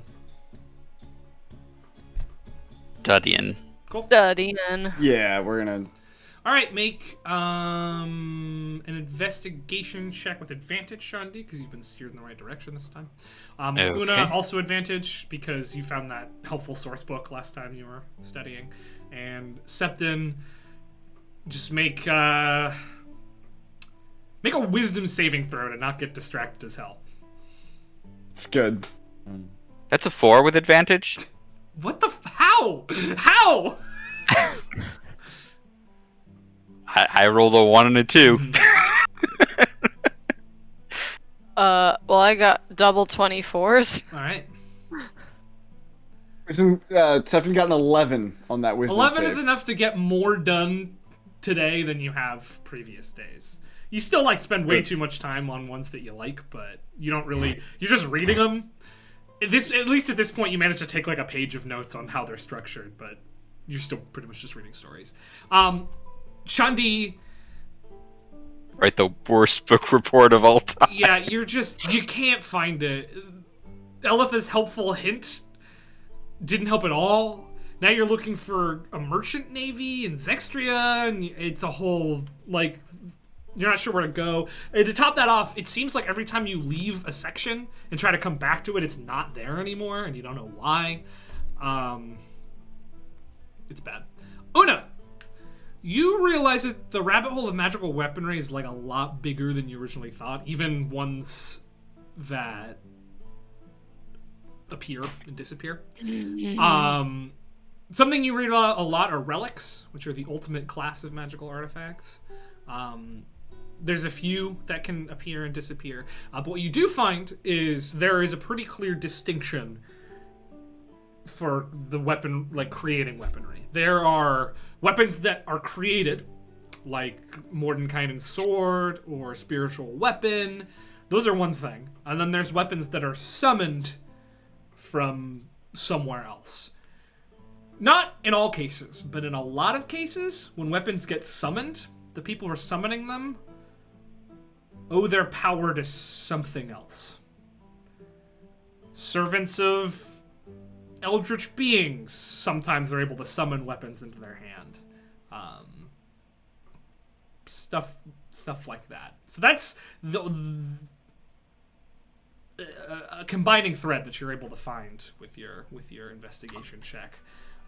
You feel pretty confident that you can stay away from, like, just spells that make weapons. That's not you've figured out where that sort of information is kept, and now you have at least a genre of items you're looking for and one small connecting thread. Tether, you do your thing. Wait, is the project due tomorrow? No. Okay, cool. The project is due at the end of the month that you are staying here. Okay, cool. Just how far away? Well, if you look at the sweet little calendar, today is Sunday, the 5th of Soleil. How do you get to the calendar? Oh, wait, I know this. The project is due on Wednesday, the 29th of Sule. There's another event on the calendar there, but I don't know if any of you guys would know about it. That's not nice. That little bitch. I don't know where the calendar is. Okay, so you see on the left side of your screen the little bar. You've got the like select icon, a target, a ruler, and then a calendar looking thing. Oh, yep. Got it. Yeah. Phoenix added a few things to the calendar.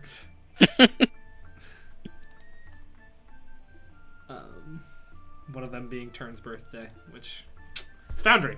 Cool. All right. Everett, you make your way to the 3rd floor archivist office, which, as always, is bustling. Before I go in there and I bring it to them, I'm going to pop out my pearl out of my little fanny pack. I'm going to cast Identify. Are you casting it with your spell slot or doing it ritually, taking some extra time? I can do it with a spell slot. All right. This, is... And I'm going to put it on your character sheet. This is a Shard of Alaris. Hell yeah. It is in the equipment section of your character sheet, but I'll read it to you anyway. The Shard of Alaris is a somewhat jagged shard of glowing crystal, and it's said to be a smaller part of a mysterious and powerful whole. While holding the shard in one hand, you may concentrate upon it, as one would a spell, in order to become invulnerable to one type of damage. Once this concentration ends, the shard becomes inert. Each night at midnight, you may beseech the stone to regain its power. Roll a d20. On an even number, the stone flickers back to life. On an odd, it doesn't, and you have to wait till the next night. It requires attunement. Cool. That's awesome. All right, I'm gonna go seek out. God, Sean. I'm gonna go seek out. don't grace that with a response. I'm gonna go seek out Archivist Magnol. Cool. Yeah, you make your way to the 3rd floor archivist office, which is a massive series of interconnected offices and workspace. And as always, it's bustling with activity. You float around the place a little bit. None of them really seem to pay you much mind. In fact, most of the people in the 3rd floor office right now were gathered around a massive map. And they're talking about the new continent. You'd know about this. The new continent that recently got discovered. And why they speak common there, and maybe Vastrin stopped there on her voyage and we just didn't know about it. It's like, it wouldn't even be possible to get there. How do we know they're not just lying to us? So on and so forth. Eventually you find Magnol and his same 2 older buddies who he was with at the show. They're sitting around a much smaller, more quiet table, and it seems as though they're taking a bit of a lunch break. They have tuna sandwiches. Hi, Archivist Magnol. You're the ghost. Yeah. Well, you see, I had an appointment with Old Spooky, and I have a little present for you. So, as long as you're still good to give it back, because I think it's actually pretty important and powerful. As long as I could see it and research it a bit and take some notes on it, then I'm more than happy to return it to you. How much did I say I would pay you for it? I don't quite remember. 100 gold pieces. 100 gold pieces. And he hits the dwarf he's sitting next to. Spot me 50. He says, but it's for knowledge. He takes out his coin purse, put it together. Very well, here is your gold. Slides it across the table. A little bit of tuna on one of the pieces. Everett kind of looks and goes like, ugh. Okay, thanks. And then before he hands it over, he's like, now I did my own research on this. This looks like it's the Shard of Valaris. So if you want to confirm for me if that's accurate or not, I think that could be happy to. That could be helpful. Also, I had a mighty fine time going and getting this for you. So if there's ever anything else, any other mysterious gems or jellies or what have you that you need and you want me to go get them for you, maybe I could be down to do that. Well, yes, I'm getting on in years, as you can probably tell. So getting down deep into Salatium isn't really something I can do so much, and to be honest, I don't trust the Salati to not damage the things that I ask for, so... Actually, I'd love some help in that regard. That sounds great. I'm happy to run little errands for you here and there in exchange for some coin. And old Spooky is a tough bettor, so I need some funds. Yes. Quince, weren't you saying you wanted to? And the dwarf says, yes, I've trying to run a bit of an experiment to see what sort of materials can be dissolved by a very specific type of northern basilisk's venom. But unfortunately, I've used all the venom I have up here. There's some down in Salatium that I, don't really want to go get right now. But if you're willing to do it, I'd be happy to pay you for it. Yeah, no, that'd be excellent. Yeah, no, just send me the. I mean, I know Salatium like the back of my my hand, so. Right. Well, you're probably. It's a bit deep in there. Oh, maybe not all the way down that far, but I've been down there before. Sure. So. Yes, it's in one of the storage units. Here, and he takes the back of the wrapper, like the paper that his tuna sandwich is in, pulls out a quill, and jots down what look to be coordinates. Cool. Show this to a Salati, and they can give you a better sense of where it is. Excellent. Hey. And do I gotta pay anybody, or I just get to take it? What? Oh no, the Salati. Technically, as long as it's in Salatium, it hasn't been categorized to be part of the archives, and it's fair game. You could go down there and clear it out if you wanted. No one could stop you. It wouldn't. Most of it's cursed, but it's your prerogative. Good to know. And I mean, I'm a little new to this whole contracting thing. How much should you be willing to pay for something like this? Let's see. How much would you be willing to brave the depths of Salatium for? How deep is it? Probably 3 stories deep. All right. Why don't we say 120 gold Per story? Yeah, I could do that. No. Yeah, sure. That sounds great. Oh. Yeah. Nah, I'm a dwarf of my word. All right. So that'll be what? 360? Yeah, all right. 360 gold. Yours for the taking if you can bring me back northern basilisk venom. I'm on. Should be in one of the storerooms, so that I might know better. Excellent. That sounds great. Well, thanks so much. I'll be back to pick this up once I bring the venom. All right. Yes. Well, good luck. I hope you don't die. Don't really know how to say it. Cease to exist. I hope you make it through this alive, or as alive as you are. We got moon ears on screen. Yes. All right. Head out. Tether, your fort takes you like an hour to build, but nobody's come back yet, so. Okay.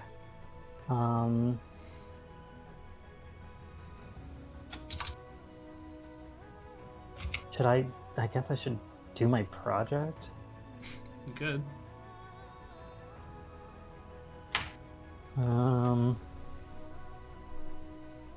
Yeah, okay. Is there a section marked death? No. There's a receptionist at the front who could probably help you out a bit. Oh yeah, we did that before. Okay, I'll go there. Cool. It's not the same person as before. It's not Rosary Littledew. She hasn't been working reception recently, past couple of days. You wouldn't know that, but I guess the rest of you would. You ask about death, and they, using sort of the same method where it seems like they're flipping through a book, but there's nothing in front of them. They say, well, that could, be a couple of different things. Are you talking in like a necromantic sense, or like a religious sense, or just like a biological sense? All the above. Those would be different sections. Here, I mean, you don't have to do the biological one. all right. Well, if you want to start like religion, it's gonna be second floor.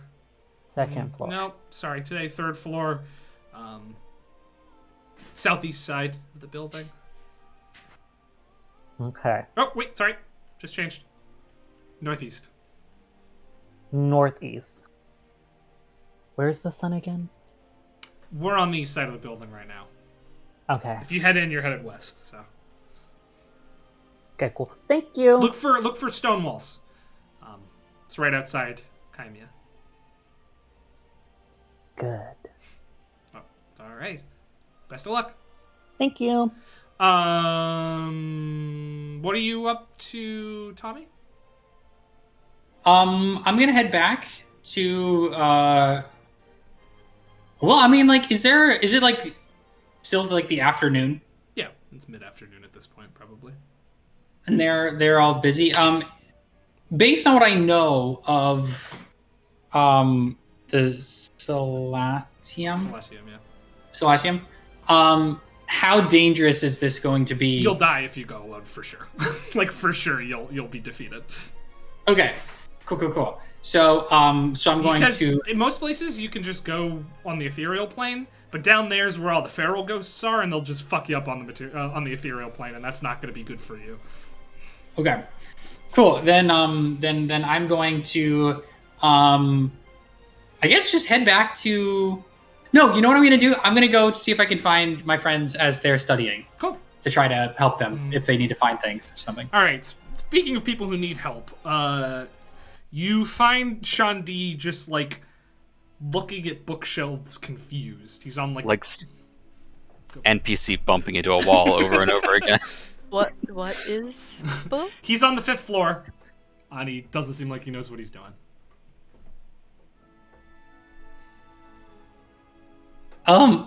Hi. Oh, Everett, hello. Sorry, you've caught me at a moment. You're a little far off from the northern merchant fleets there. Oh, I thought I was on the right track. I mean, well, see this. I was. Moon, you can't just knock people's dice off a thing. she's like out and about. Sorry. Anyway, so smack. Oh, no. See, your mistake was that you're looking at the works of Southabar, and Southabar actually covered mainly sort of like Eastern merchant fleets, and so you're only getting like half the truth, which is kind of the problem. See. Yeah. You seem to have some experience in this subject. Could you point me to a better resource? Yeah, so there's N Southabar and then there's M Southabar, Nesbit and Marion. And Marion is actually wrote the text on the northern merchant fleets. That was her that was her domain. So See, I must have misheard when they told me where to look for it. Yes, if you go back and look instead of an N, if you look in M, but still Southabar, you'll find a lot more information. Okay, let me try that. Cool. Yeah. With this direction, you find what you're looking for. Finally. Thank God. 3 rolls behind everyone else. Yeah. So you find some information about the Northern Mercantile Fleet, also known as the Merchant Navy of Zextria. It's a fleet run by Vincent Gervek, also known as the Golden Anchor. Easily the most powerful man in Zextria, still living. He's a contemporary figure. He calls a lot of the shots in the Bergen Coalition because of the way that they're run, and you would know without having to need to roll. The Bergen Coalition is a coalition of 4 mercantile city-states, so the economy kind of runs their country. His merchant navy dwarfs the Hammerhead Alliance, the official navy of Zextria, both in number but probably also in weaponry. Merchant navy is one of the only connections that Renarsia has with the lands that the gods forgot. In fact, it has exclusive docking rights in the north of Relfheim. People from outside of Relfheim literally aren't allowed to go there except for the merchant navy. Merchant navy ships are common targets for piracy, but they're also fairly well armed, so they don't go down with a fight. And the history of the merchant navy is really interesting as you start to read into it. It seems to be the most overt example of exploiting Bergen's mercantile incentive-based government. And though Gervek and his family may be called many things, they definitely know how to play the game of supply and demand. They're very good. It's an empire of coin.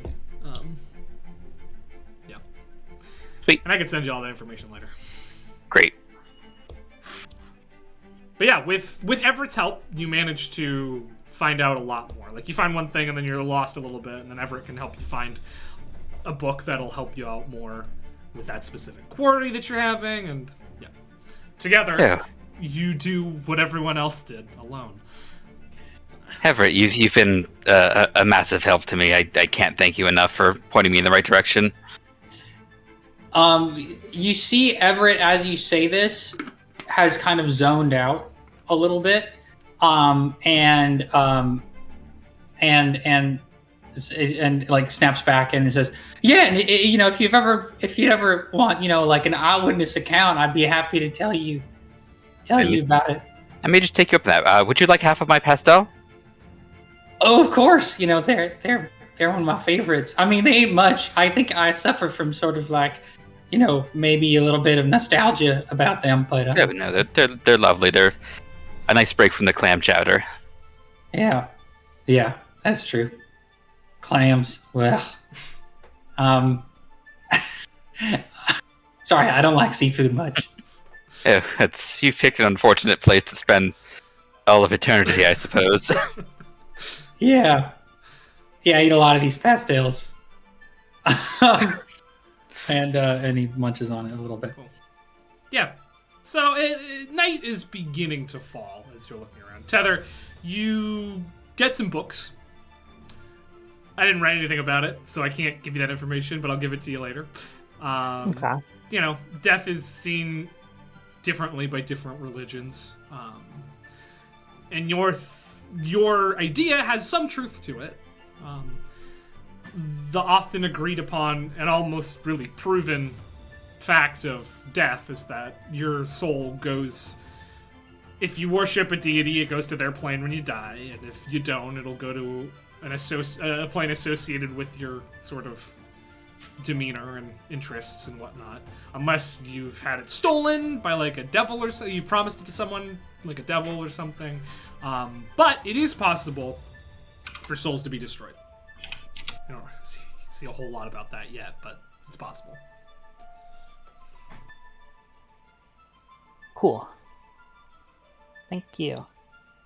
So as night begins to fall, and you can only really tell this because the library starts to empty a little bit as settlers head back towards Chimia.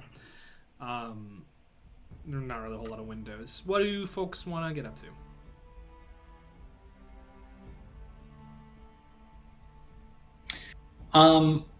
I think that Everett still has some energy, and so he wants to find everybody and pitch them the idea of helping him with this quest.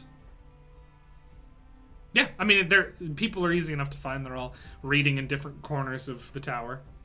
You can bring them all together.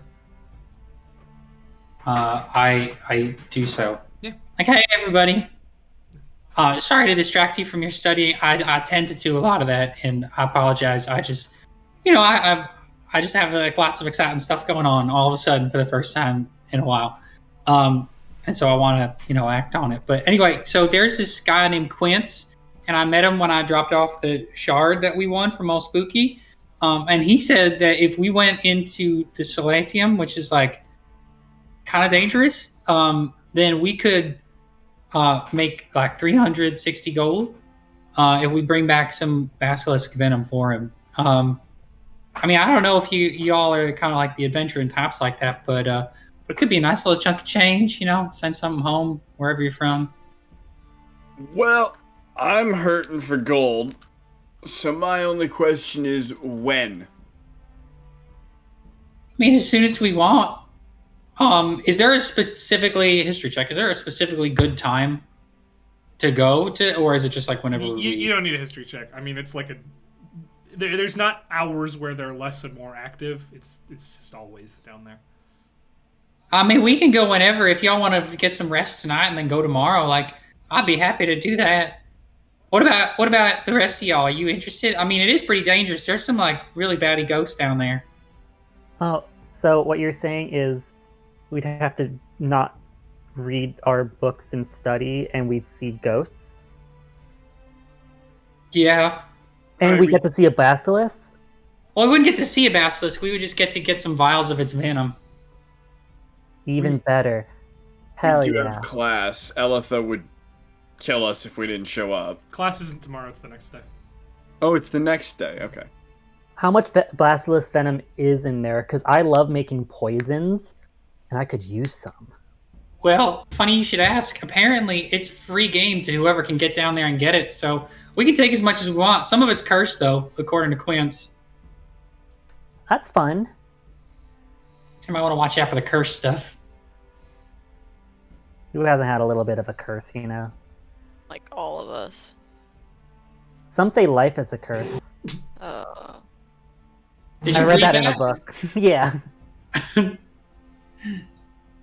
Can I make a history check to see if I've read that book?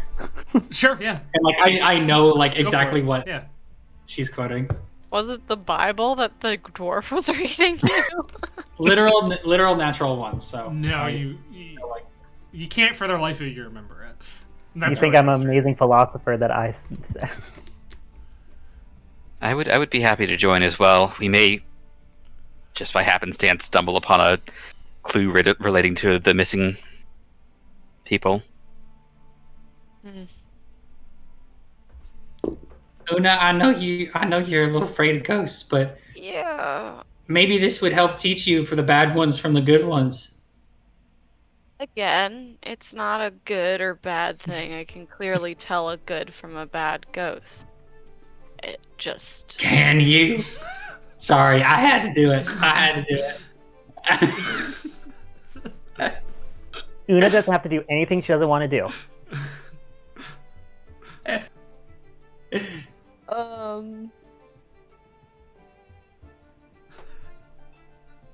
No, I feel like you guys are all gonna go, and I'm gonna feel bad if I don't go to help you guys, so I'll go with whatever the majority says.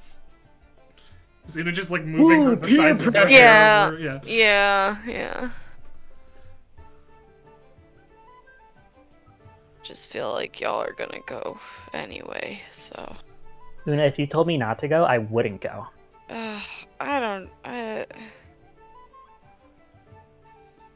Do I want to go underground again? No. Do I want to help our new friend? Yes. Do I want to accidentally find the cursed poison? No. Will we probably find the cursed poison? Yes. Because it's us.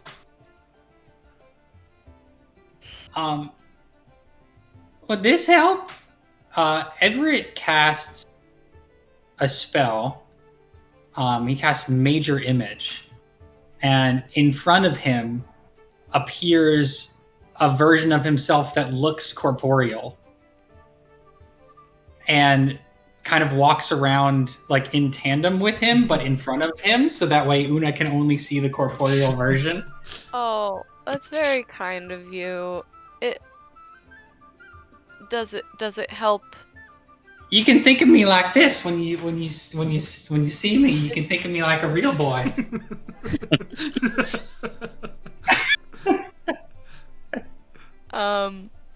No, again, Everett, it's really fine, and I apologize if my fear has felt insulting to you. It's nothing you've done. But I don't see how that helps us not get the cursed poison. No, I just, don't want you to be like, worried down there because. Oh, I'll be No. worried down there no matter what. I'm worried on the surface and under, so. All right. Well, I think we're gonna do just fine. What were you thinking, something? Or did you already say something, but I was under my hair? I don't even know if I said anything this time. Okay. He was the first to say yes. Yeah, I'm down. I need the money. Okay. That's fair. Are you guys heading down now, or what's the plan? I thought it was like go to bed and then. Well, it's Go in like the morning. it's like 5 p.m. right now, so you have like several hours left in the day before. Yeah, but some people willy-nilly on a fun RP have casted a lot of Did a spells. spell. Maybe tomorrow we do this. That's fine. Maybe tomorrow morning we study for a little and then we leave, or we do the Yeah. whole thing and then we come back. Study in the morning, get a lunch of chowder, and then head down below. Cool. All right. How do you want to spend the rest of the night?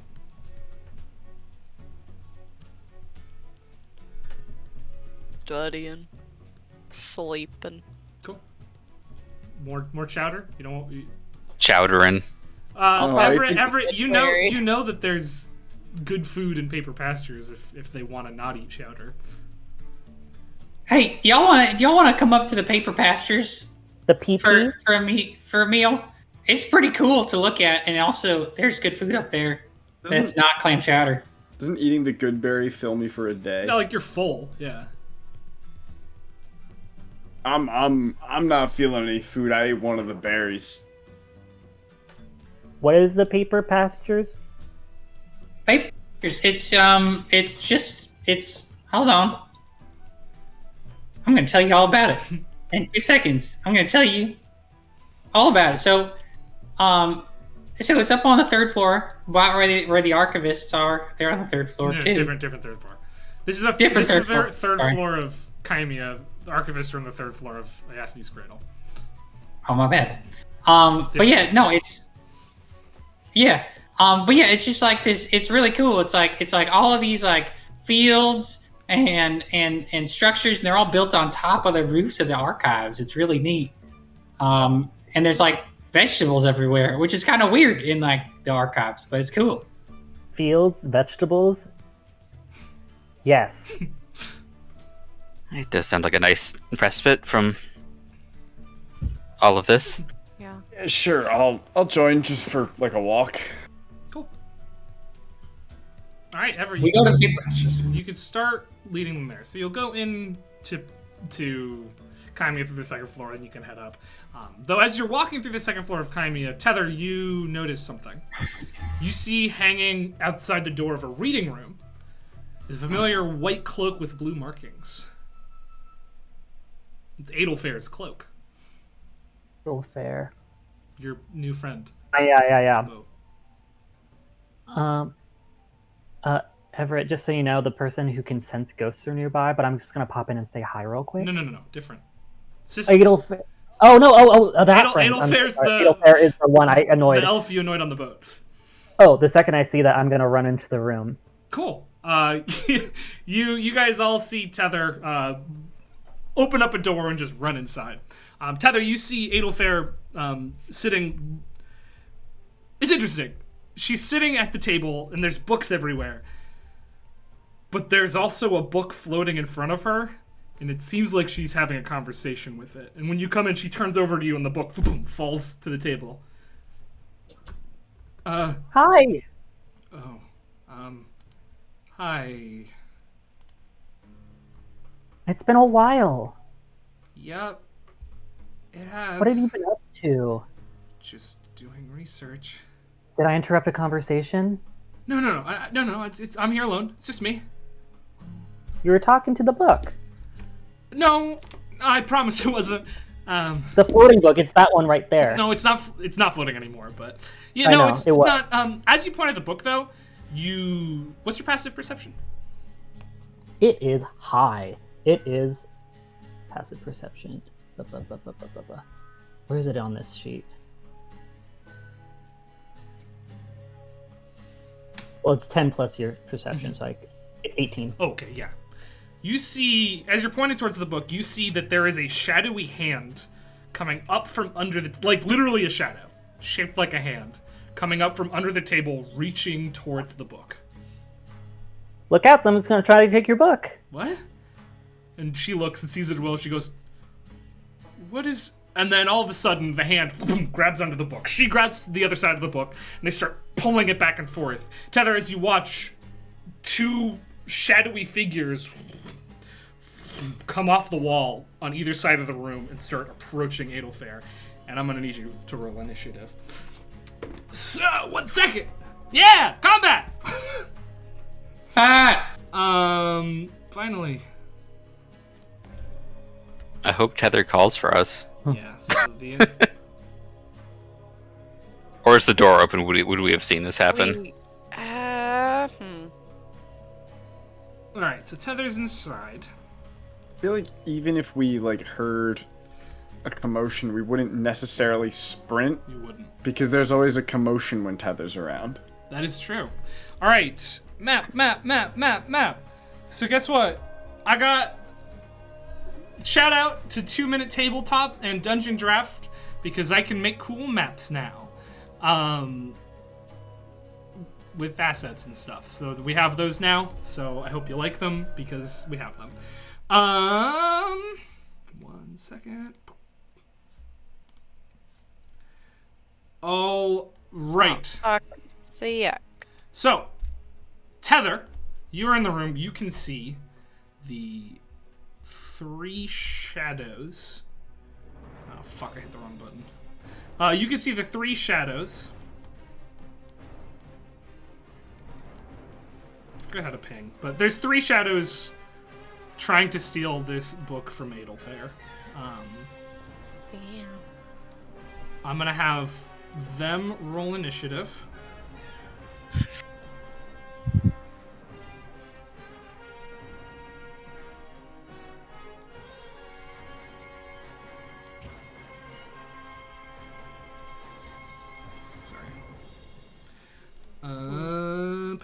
That is a good question. What's the question? Do the shadows look like Septon? They do not. Thank God. Goodness. Although, hey, if it were, we could be closer to solving your mystery. Tether, do you want me to roll your initiative? Oh, Do you want me to roll your initiative, or do you want to roll it? Oh, I rolled it with my physical die, but do you want me to roll it in the Right. No, thing? that's fine.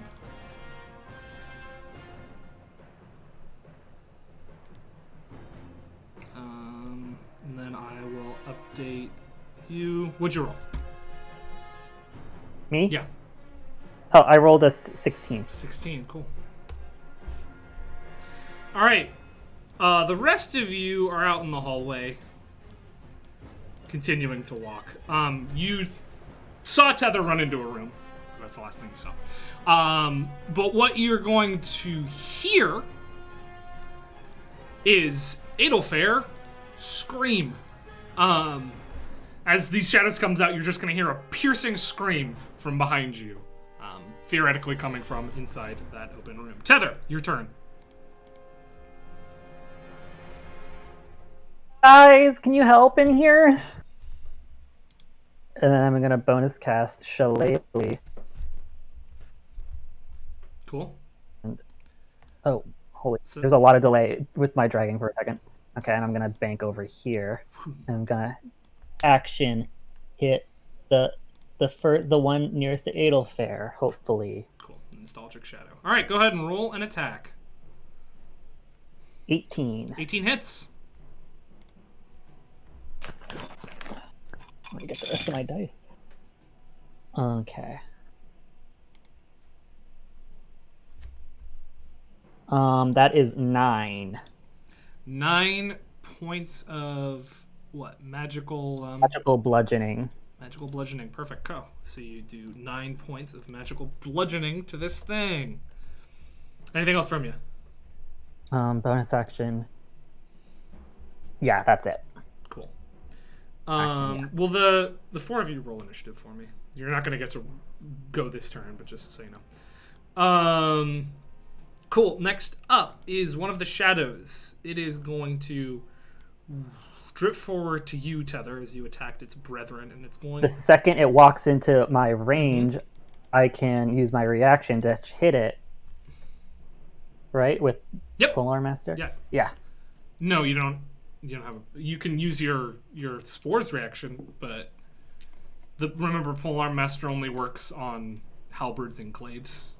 Your opportunity attack. You still get the bonus action for. Oh. Yeah. I thought we just meant they couldn't do like the 10-foot reach. Okay, then never mind. I'll do the spores thing. I mean, maybe I'm wrong. No, we don't have to. We don't have to discuss it right now. I can just do the spore one. I don't wanna rule wrong. Polearm Master.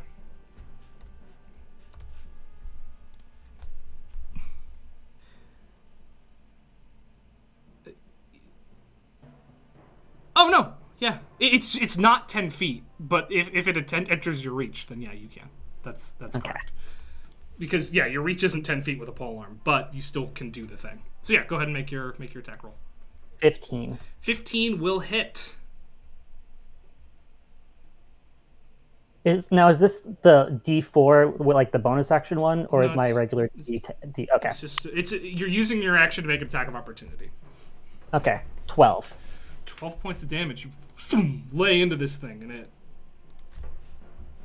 As you hit it with your staff, it withers backwards a little bit, and you can see part of the shadow just disappears off of it.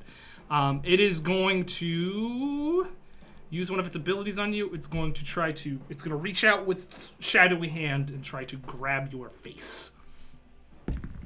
So that is a 21 to hit. Oh yeah. Cool. So you are going to take. You're going to take more than 5. 7 points of necrotic damage, and your strength score is reduced by 1. Okay. I'm at 7. Mm-hmm.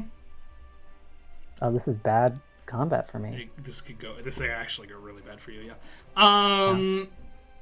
Cool. That's the end of its turn. Next up is the one next to Adelfair, and it's going to try to pull the book out of her hands with an contested athletics check. But Adelfair manages to hold on to it as this thing just tries to pull the book farther and further away. And then the last one is this one up in the corner who's going to float into this desk and try to attack you. It's not much, to be honest. That is a 11 to hit. No. All right. At the top of the round, we have Sean D. So, right now it sort of looks like you only have 1 square to move, but you have more than that. Like, because that's just how much of the hallway you can see on this map. So you don't have to worry about difficulty moving around, folks. But it is your turn. Okay. And there's only one door. Only one door, yeah. Okay. In that case, I will. Oh no! Use the rest of my movement, and then bonus action, get the boy out. Cool. You can place him now. Yep. Sorry, I put my combat tracker over the sidebar. Okay. And I'm gonna put him right there. Cool. And I will attack the impotent shadow. That's the one that Tether. It's looking a little less. Its consistency is significantly thinner than the rest of the ones in this room. Okay.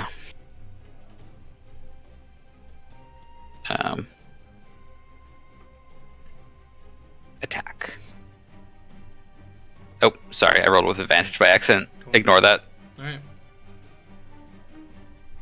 13 to hit. 13 does hit. Okay.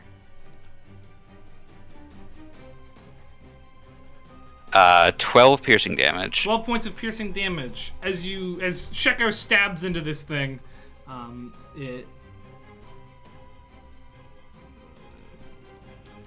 You stab into it. I need to get a better marker for that, but you stab into it, and it does fully dissipate as the rapier drives deep and just whips upward as though nothing were ever there. Just in a flash of smoke, it's gone. Sweet. And I'll take my second attack against the nostalgic shadow. All right, go ahead and roll. 19 to hit. 19 will hit. 15 piercing damage. 15 piercing damage is enough to kill this thing too. So you slash one way and then slash the other. Two of them just dissipate. Okay, and that'll be it for me. All right, Everett. You're muted, by the way. There we go. Sorry. You're cuted Oh, too. sorry. My bad. My bad. Everything. My bad. All right, we're back. We're back. Everett's going to go through the wall. Mm-hmm. So he makes his move through the wall. I guess I'm not allowed to move through the wall. Nah, I got you. All right, thank you. I'm going to do that, and I spy the shadow attacking Tether, the intellectual shadow. So I'm going to Scorching Ray, just start blasting. Cool. Do 3 attacks with my Scorching Ray. So first one is a 24 to hit. That hits. Second one's a 27 to hit. That hits. Third one is a 17 to hit. That hits. All 3 hit. Hell yeah. Okay, so that's 66. 5. 6 is 11. 5 is 16. Oh my god. 1 is 17. 1 is 18. 3 is 21 damage. 21 points of damage in an explosion of fire and destruction. As just boom, boom, boom, 3 flaming rays come out of Everett. They just burn right in front of you, Tether, and when they disappear, there's no shadow remaining. All right, anything else?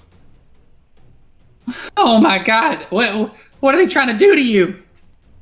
Take her talking book. Not your talking book.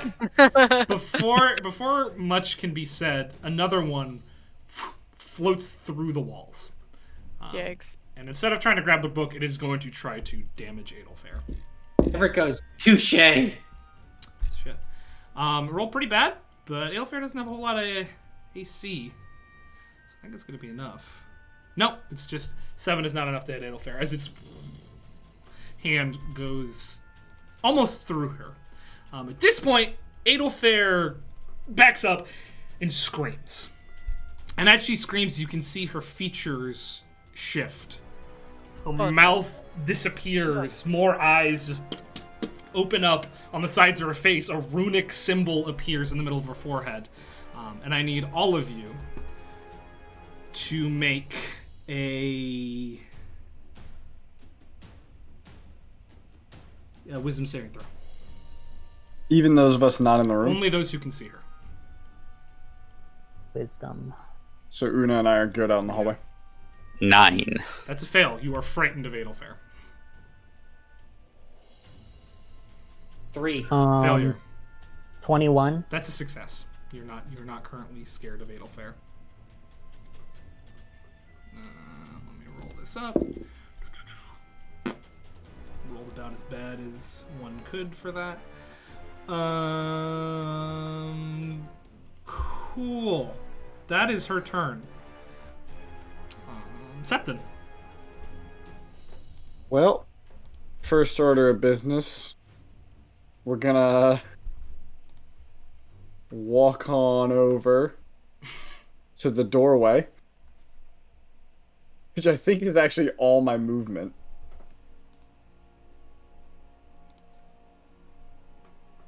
Could be. I believe it is. You see in front of you a giant shadow looming over something.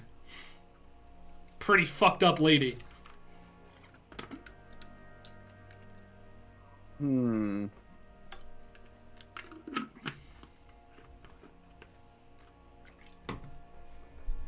Oh, wait a minute.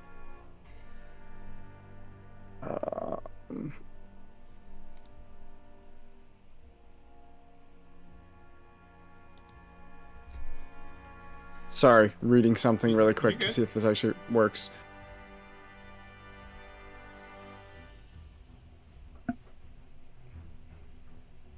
Okay. As my action, I will pull out. So I can see. I assume I can see. Tether? No. Fair? I can see Shandi kind of recoiling. Yes. Then, as I come up behind him and see him kind of recoiling, I'm gonna break out the old flute, and I'm gonna play a counter charm. Ah. Giving him. Oh, hang on. I start the performance, and it will last until the end of my next turn. But during that time, advantages on saving throws being frightened and charmed. So if he's trying to get out of the frightened, does that still That'll count, apply? yeah. Okay. Then yeah, that's what I'm gonna do. And I don't think I can I take a bonus action? As long as it wouldn't interfere with you playing your song. So if it's a spell that has a verbal or somatic component, probably not, but... So, all my spells... could I Bardic Inspiration? Yeah, you can throw a little trill into your music. And... I'll inspire Tether then. Cool. Tether, you are inspired. Una, you're next. I'm back, baby. Alright, gonna use, like, my whole halfling movement, to get, in here. Oh, I can't. In the way. Sorry. Oh, wait. Your can boy's in the way. Boop, boop, boop, boop. Ah! What if I just go... I just want to be here. Yeah, that's fine. You can do that. Can I be there? Yeah. Wait, is that... Ah! Okay. Ah, it automatically... Okay. Well, Shandi, now you're in the way. Hey! This is... Okay, so there's a shadow creature, yes. An Edelfair, then... With Never mind, 100 I think... eyes. Oh! Love that. I'm just gonna attack Spooky Boy. And since he's next to some... is he preoccupied with her? Would you say? Seems to be, yeah. Great. Let's go, fam. Oh, no. 13. 13 does hit. These things Oh, wow. don't have a whole... You're just hitting a shadow. There's no Wonderful. armor on these things. Then... 1, 2... Nope. Nope, nope, nope, nope, nope, nope. You'd think I know what my things do by now. Okay. Do I get sneak attack, I assume? You do. Sneaky, sneaky. Pew. 12 plus that is 21 points of psychic damage. Your blade whizzes through this thing and it pops. Anything else? Pops like it's dead. Yeah, it's gone. It's dissipated. Oh. Okay. I will... For my bonus action, I'm just gonna take the dodge action. Cool. I don't Just think in you case. can. You have dash, disengage, and hide as bonus actions, don't you? Or is it dash, dodge, and hide Hold on. for your? I think don't know. it's See, we decided dash to move. disengage. I don't think you can dodge as a bonus. Nope, I'm thinking monkey. Yeah. As in the monk. Great. Never mind. Gonna say, I was like, monkey class? Yeah, monkey class. Then I'm just gonna chill. All right. Whoosh. Out from the wall comes. You were like not on a square there. Comes another shadow who goes not into Everett, but towards Everett and makes a little attacky. That is a 14 to hit. You bet. All right, you are going to take 9 points of damage. And your strength is reduced by 1. Your strength score.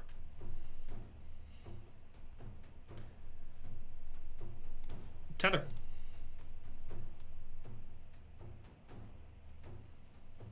I'm gonna run here. Say, "Are you okay?" And as That's a table. if You can't. That's a table. You can't stand on that. I can't like jump on the table. It'll take 5 feet of movement to jump on the table.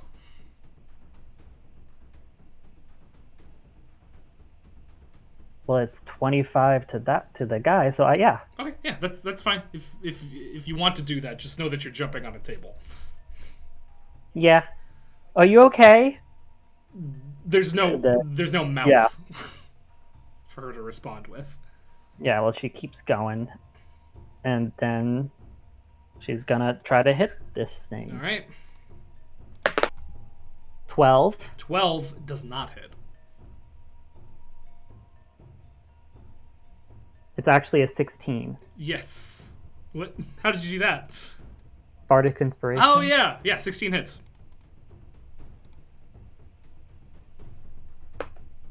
Um. 12. 12 points of damage. Nice. And then another hit. 20. 20 Not hits. natural. That's a D4.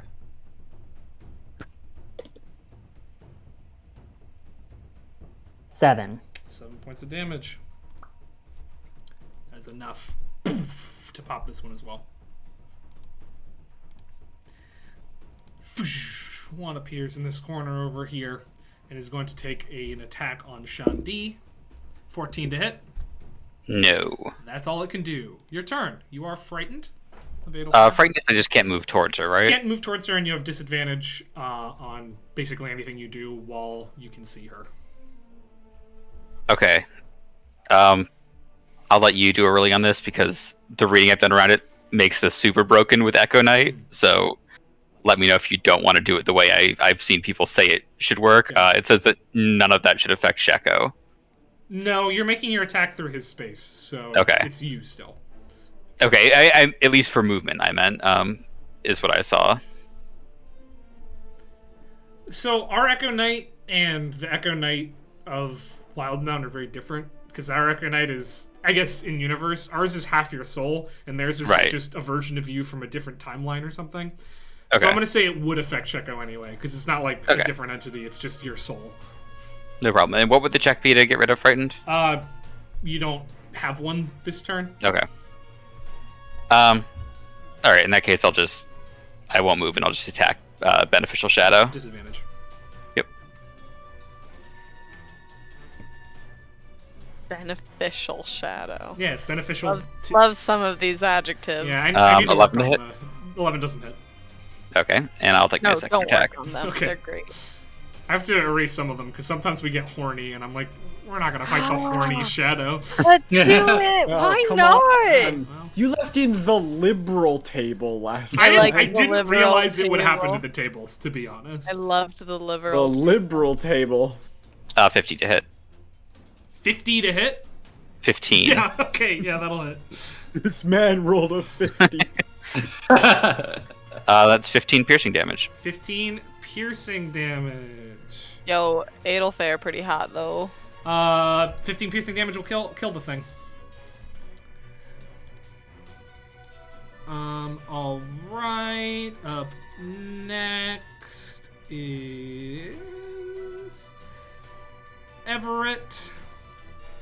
What do I gotta roll to get unfrightened? You don't. Oh, there's no I can't make the check again. No, this feature allows her to. You're just like that until her.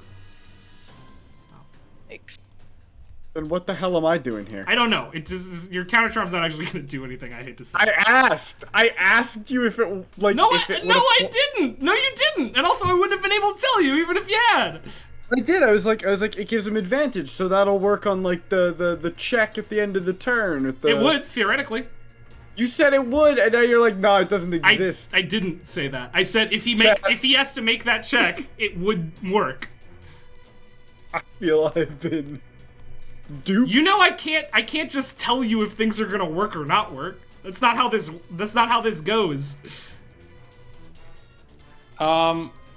So, if I can't make a check to do that, I'm going to walk back through the wall from whence I came. But I am going to go to the doorway, so I'm not looking at her. Mm-hmm. Oh, yeah, I'll just go this way. And I'll pull you out. Great. But then I'll come there, so I can like look and see from this. Like I can kind of hear what's going on, but I don't have to look at her anymore because God, she's just so horrifying. Spooky. What happened to you? Are you okay? Cool. There's not a response. Great.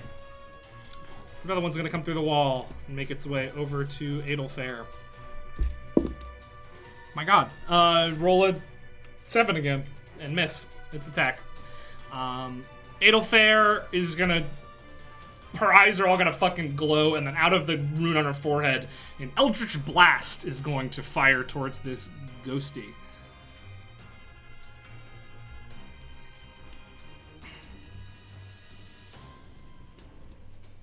Close range for disadvantage. I mean, that'll hit. Alright, it's going to take 1d10 force damage. It's going to take 5 points of force damage. Adelfair looks as surprised as any of you that an Eldritch Blast just fired out of her forehead. And at the end of her turn, Shandi and Everett, you are no longer frightened. Septon. Well, Septon's gonna stop playing, obviously, which requires no action, luckily. Nope. Walk into the room.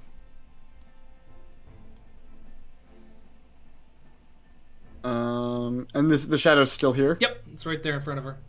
It's determined, Oh. even. A determined shadow. Well, we'll hit it with the whip. Where's the back? I'm still learning how to navigate. Yeah, no worries. I'm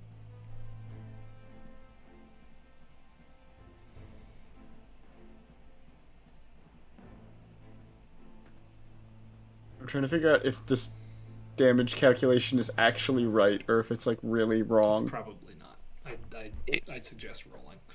Let's roll. Well, that's going to be an issue. My dice are on the other end of the room. You can type in roll commands. Oh, that's right. That's right. Or I can be handed dice. That'll do it.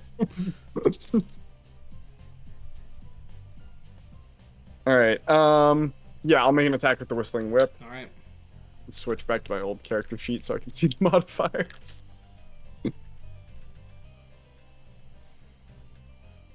All right. Actually, wait, does that? No. I'm not going to take the time to figure that out right now. Sure. First roll is a 24 to hit. That'll hit. Should I do all the attacks and then... I'd recommend rolling Four. damage first. These guys are pretty squishy. Okay, I had a feeling.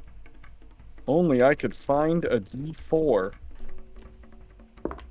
That is...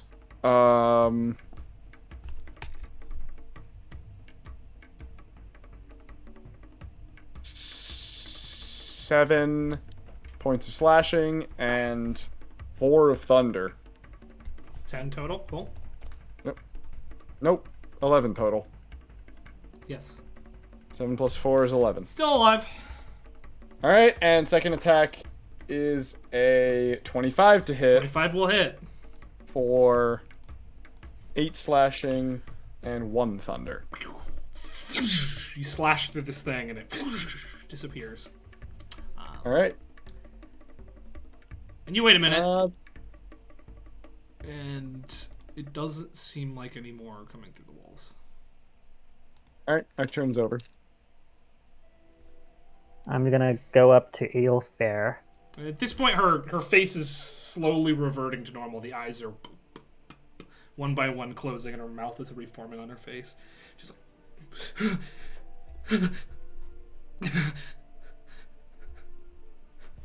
Are you okay? I'm gonna give her a hug. She pushes you off of her. Oh, sorry. I'm sure that's still scary. She grabs her book and holds it really close to her, and looks around sort of fearfully at all of you, and then attempts to leave. Sorry to barge into your room, ma'am. We heard a scream. Figured we should. She doesn't respond. She just sort of head down, pushes past you, and runs out into the hallway. I'm gonna call out where we're staying if she wants to talk. She doesn't seem to respond, but runs away. Yeah. A figure passing by stops and sees all of this happen. Una, you recognize him. It's Refectus Everard Halfin, the guy who told you about like the magic. You were like, is it bad that this thing knew my name? And he was like, it's probably multiple charms. That guy. He stops. You can see all you can see of his face is like this much because he's got a big wizard hat and a high collar. But his purple eyes look a little concerned, and he looks in the room when he sees you. He goes, is everything all right? Just got attacked by shadows. Well, I then should. I'm gonna make sure she makes it whatever she's saying safely. Thank you for taking care of the problem, I assume? She turned into okay. She turned into what? Quite the scared woman. I can come with you. We're friends. Make a deception check. My modifier is -1? So that would be 4. No, I'm quite all right, thank you. Do you know her name? No, I'll ask when I get there. Be safe. And he, sort of looking a little confused at you, follows after her. I've seen a lot of scary stuff, but holy lord, does anybody know what happened to her? My friend got scared and defended herself. Okay, I wonder if she's in need of an exorcism. is that what happens when you defend yourself? Yeah, and then I'm gonna do my symbiotic entity. Spores. Spores just like pour out of my whole being, and I get like more hardened. And I mean, changing forms when you're in the heat of battle isn't something I'm unfamiliar with. Like But it's usually not a good sign. what do you mean? I'm just assuming that's her voice, I guess, in the symbiotic entity. Maybe because her throat's raw, because it's constantly vomiting out spores. Yeah. Well, that was eventful. How did you know her? Stop the symbiotic entity. We met on the boat on this way, and we got really close. Cool, that's great. Well, I'm gonna look at the books that were still on the table. It's a variety of books, primarily about. There's some about powerful entities. There's a couple books about Vecna. There's one called Dark Pacts.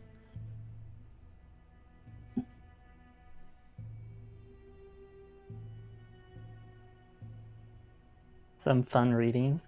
I'd like to perceive if there's anything left of the shadows that appeared. Okay, make an investigation check. Ooh, not horrible. And when I say not horrible, I mean 15. Yeah, you look around. No, you're pretty confident that they're all gone. You know a little bit about these entities. They're undead, created by other shadows killing mortal creatures. Nobody really knows where they originally came from, but like somebody killed by a shadow tends to rise as a shadow. But there's no sign of their presence around anymore. Whatever happened here isn't happening anymore. Okay. Is my modifier still subtracted? Yeah, I think it is for now. Let me. Okay. I think you have to rest to fix that one. Cool. What does a -2 strength? Does that do anything actually game worthy, or? What do you? Because I know what when do you mean? get like, because I know when you get lower in intelligence, you can't. No, you're fine. Okay, cool. You're just significantly weaker than you have been. Okay. Walking around is tiring. Tether needs some milk. Well, do I know? Actually, can I do a history check? Do I know anything about what might have happened here? Go for it. Unnatural 20.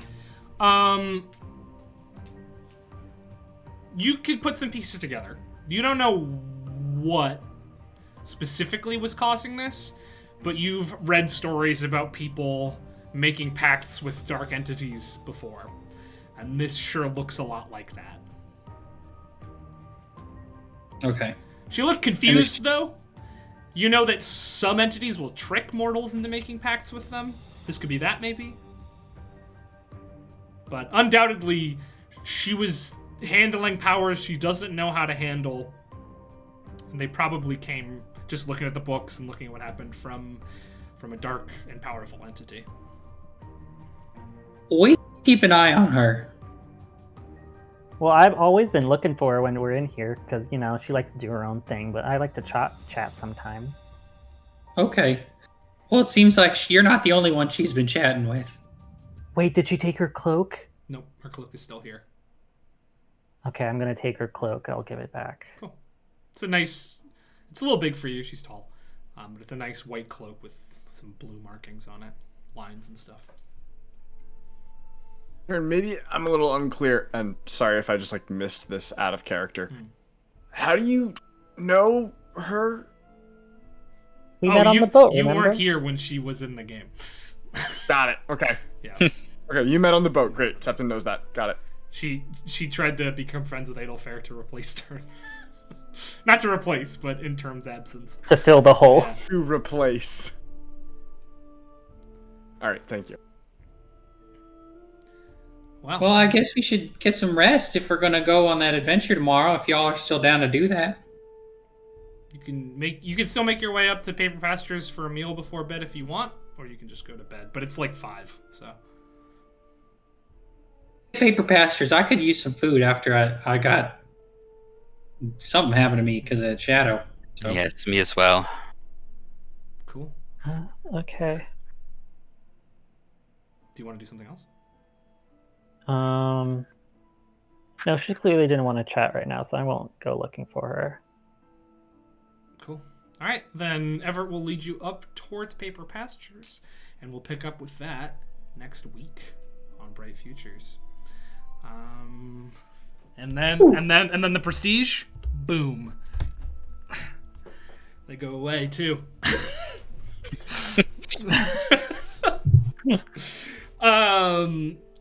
Thank you guys for playing. Thank you guys for watching. That was fun. I'm glad to have 5 people back here again. Yeah. Even if I balance some of the easy encounters in this zone for 3 or 4 people, just in case. But I was excited to have you guys. I'm excited to have y'all here. I'm excited to play again next week and see where this story takes us. Thank you for the new overlay and the banging new maps. Yeah, dude. Yeah, it looks good. The Maps new look maps really are good. great if you want to know who. So basically, it's this program called DungeonDraft where you can take assets and build your own maps. DungeonDraft's great. You should check them out. And all of the assets I use are either from the base DungeonDraft or from 2 Minute Tabletop. It's my favorite. Are we sponsored? No, Are we sponsored by them? Oh, no, okay. but that'd be sick. We're sponsored by Goat Fuel, We're Peter. sponsored by Goat Fuel. But 2 Minute Tabletop is my favorite map maker. Anytime I play not on stream, I use 2 Minute Tabletop maps, and I didn't realize that you could buy all of his assets and use them on the stream. But you can, and I did. So go check his stuff out. It's really good. And also, as far as the overlay is concerned, you can see that thing down below me. There may or may not be some things that go in there later that I didn't have time to do today. So keep an eye out. More things to come. Yeah, thank you guys for playing. Thank you guys for watching. If you're not currently playing a game of Dungeons & Dragons, you should be. Because in Dungeons & Dragons, you can win a Kraken and a dice game. And you cannot do that in any other game.